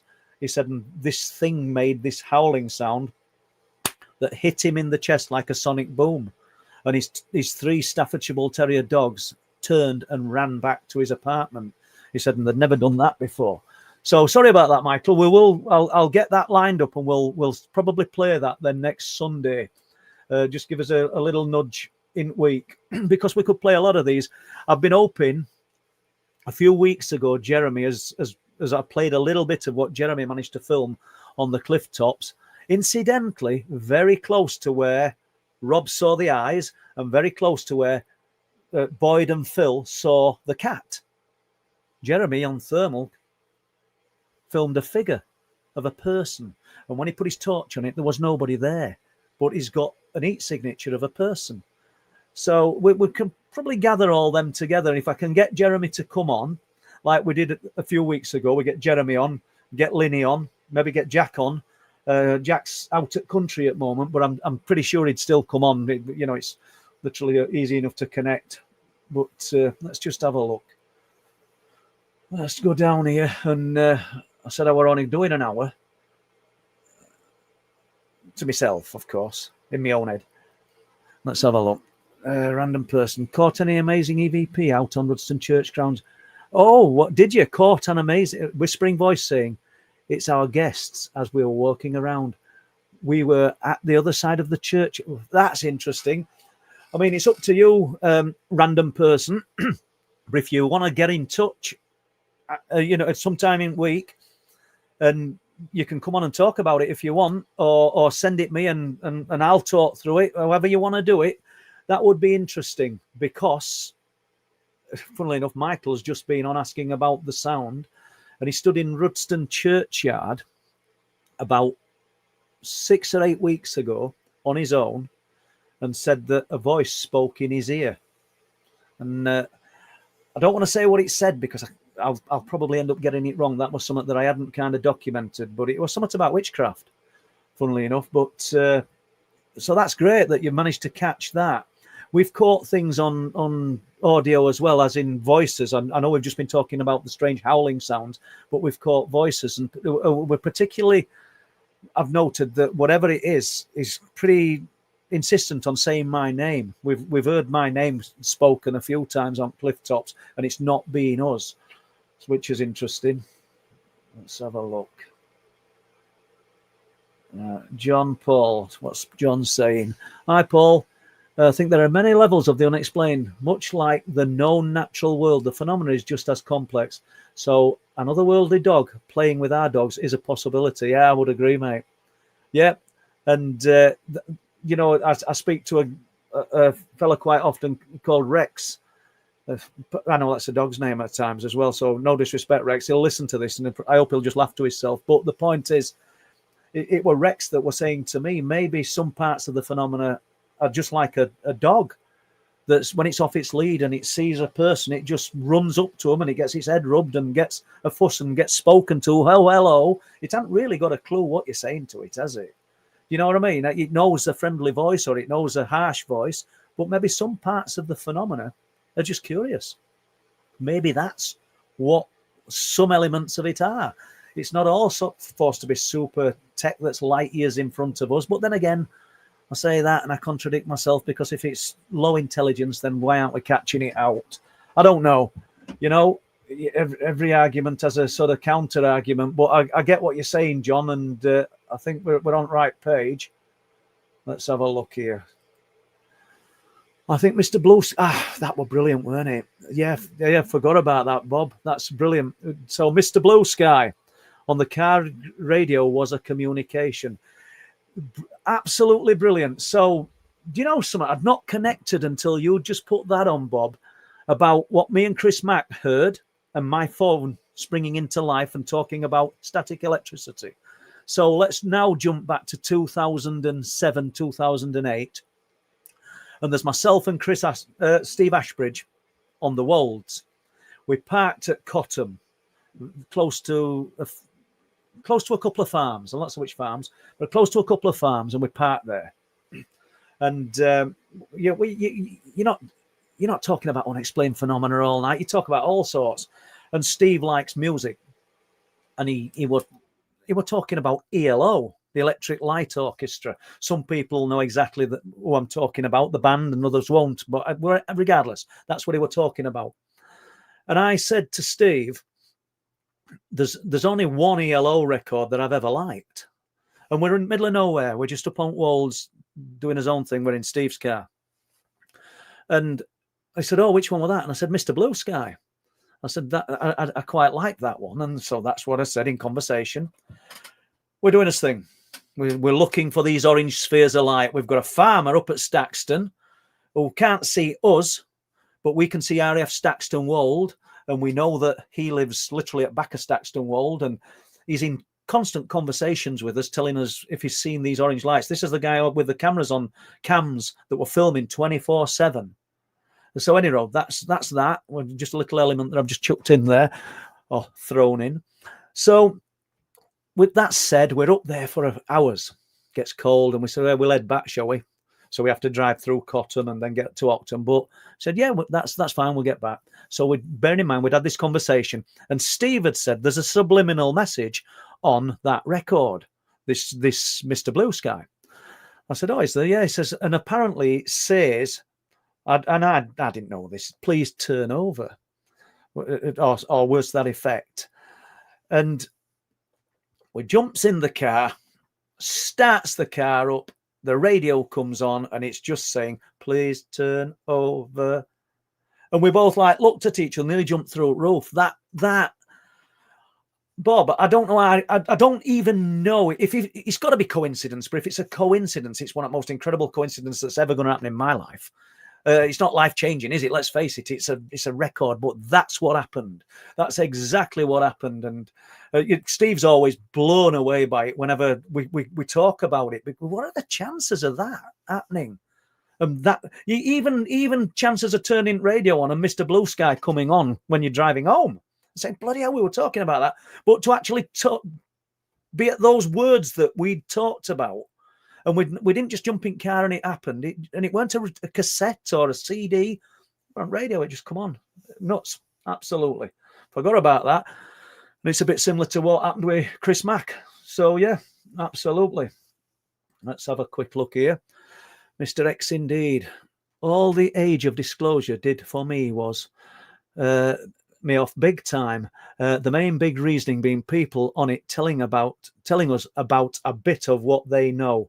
I'll put off Jay Stratton plus 30 people are the exact same. Yeah, we didn't really see it, did we? We've not seen disclosure, have we? Do you think we're going to see it? Do we need to see it? Do we need to hear it from a government? Do we need to hear? Is that what? I don't mean you guys. I don't mean the 350 people in Truth Proof chat or other live streams and other chats who are interested in the subject. I mean, maybe the populace need to hear it. Maybe that's what people are gearing up and wanting disclosure for. Maybe because we want the population as a whole to know the reality of what a lot of you guys have seen and experienced. We want you to know it for up close and personal, that it's real. Maybe that's what people need, because I personally don't need to hear it from any government, any governmental body around the world, because I know what I've seen and experienced, and I'm sure you guys do as well. And we're not all fantasists and imagining in it.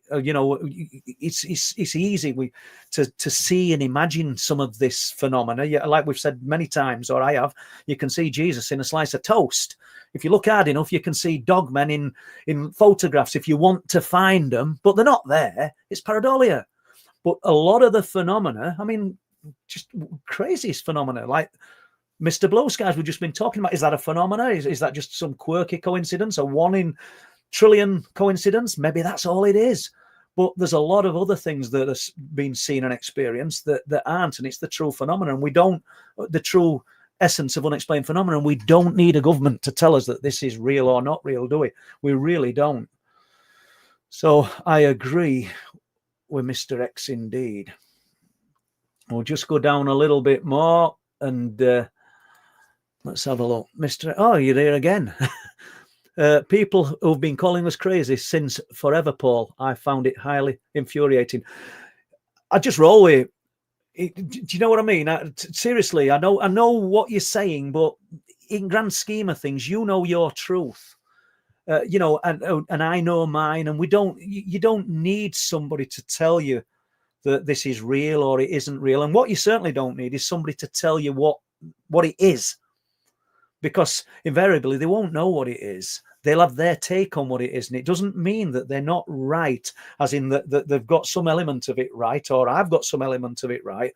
But I don't know anybody that actually knows what we're dealing with here.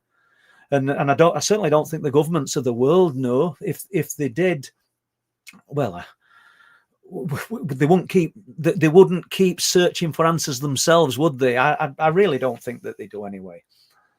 So where are we going with this? We've done nearly 2 hours here, haven't we, guys? Let's have a look. Kim King, Paul and friends, I'll try again. All right. Oh, so this very electrical static thing mentioned happened to me. I was very young and involved perhaps in something that I attracted this energy. It literally manifested through. Right. Okay. And well, I don't know what to say, Kim. And we have spoke before. So thank you for putting that out again. And I know Rick Allen would have a lot to say about this, and we're not going to get to it tonight, Rick. But you know, the electronic and the static, the EMF, and all of excuse me, all of this energy being emitted. I mean, Rick's got his own ideas on what the phenomena is, but there's definitely something to what you're saying there, Kim. Let's have a look. Mark Leaper. Right. Paul sent you some footage on TikTok from 2017 of 3 of these crafts. It joins loads of dots. I'll have a look, Mark. I've only just started using this TikTok, if I'm being truthful, Mark. I've been on it for quite a while, but I'm just sort of getting my head around it. It's the same with everything. Me and technology aren't that brilliant, but I'm getting my head around. I put a short on about 2 weeks ago. It's had 190,000 views. I couldn't believe it. I don't know what I've done with that one for it to get so many views. I know some of people get them on millions, don't they? But that is doing good for me. I were happy if I get 1,000. But okay, Mark, I'll have a look. I just negotiating TikTok, and Mark's the guy that came on a few months ago, probably 6 months ago now. He'd had that incredible flying triangle sighting that were really interesting to hear Mark talk about it, and I appreciate that, Mark. Right, got it now. So Kim's come back with something else. Sorry, it manifested through a wall with a strange buzzing, crackling sound. I see. Yeah, I get it. And that's interesting, isn't it? And I would imagine, Kim, that it were really unnerving as well.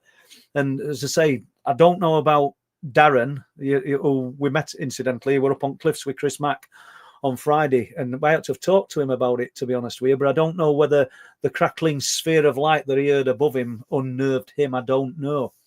But yeah, that must have been unnerving. And to manifest through a wall. Let's have a look.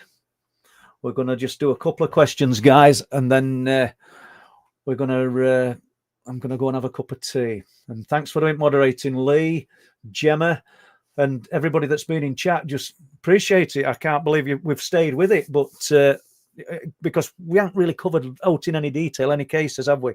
And we could probably do 4 hours, couldn't we? Did you get out in the snow? Would have been good. I did, yeah. I did, Robert. I went only up into Danesdyke. I was tempted for North Yorkshire, but I've just not been able to get too far because I might end up having to head back home for other things. We aren't going into too much detail. I've just got there's loads on at the moment, but I did get in Danesdyke. Did I find any prints? No, apart from the wonderful Bobster leaving his prints.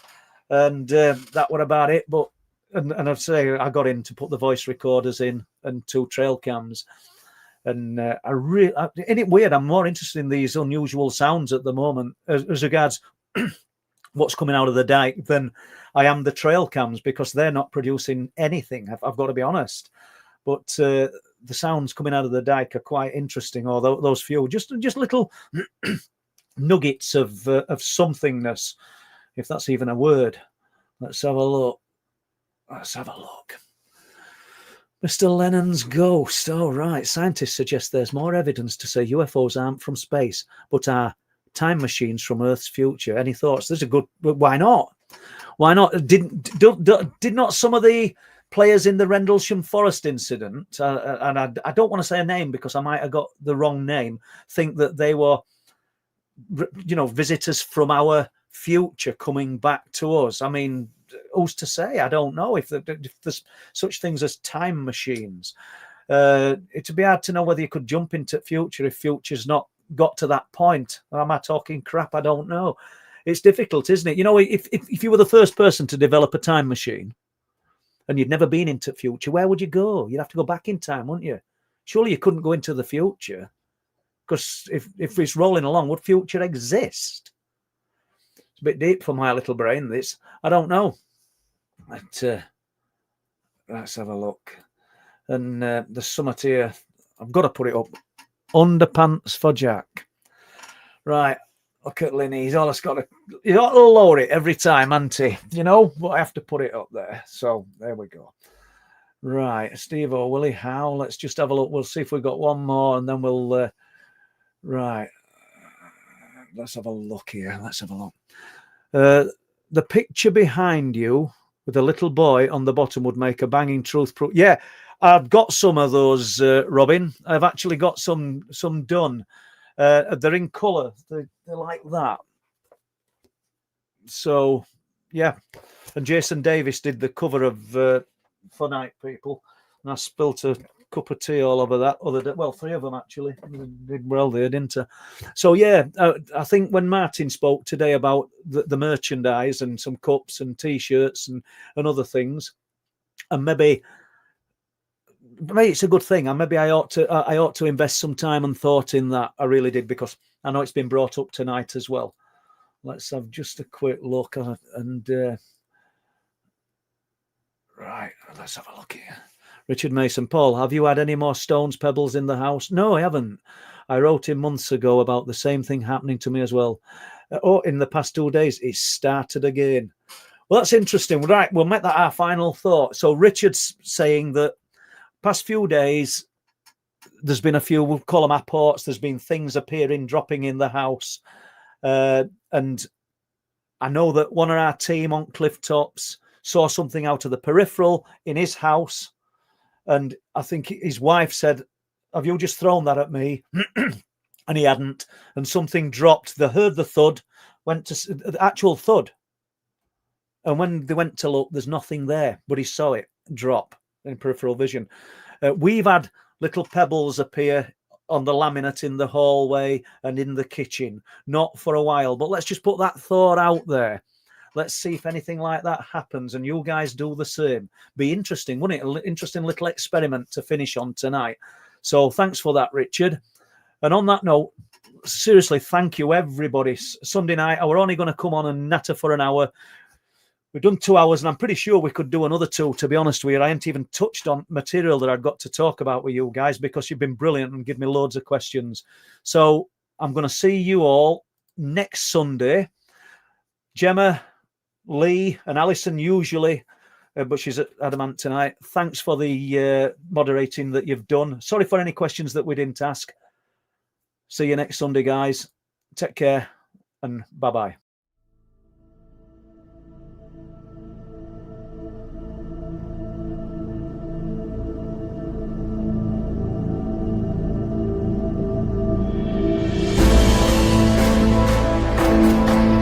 Oh, wow. Saw it twice, so I was like, oh my god.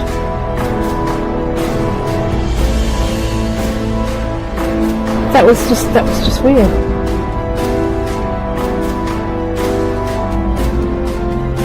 always used to see a light coming up, Yeah. like a headlight, but there was nobody there.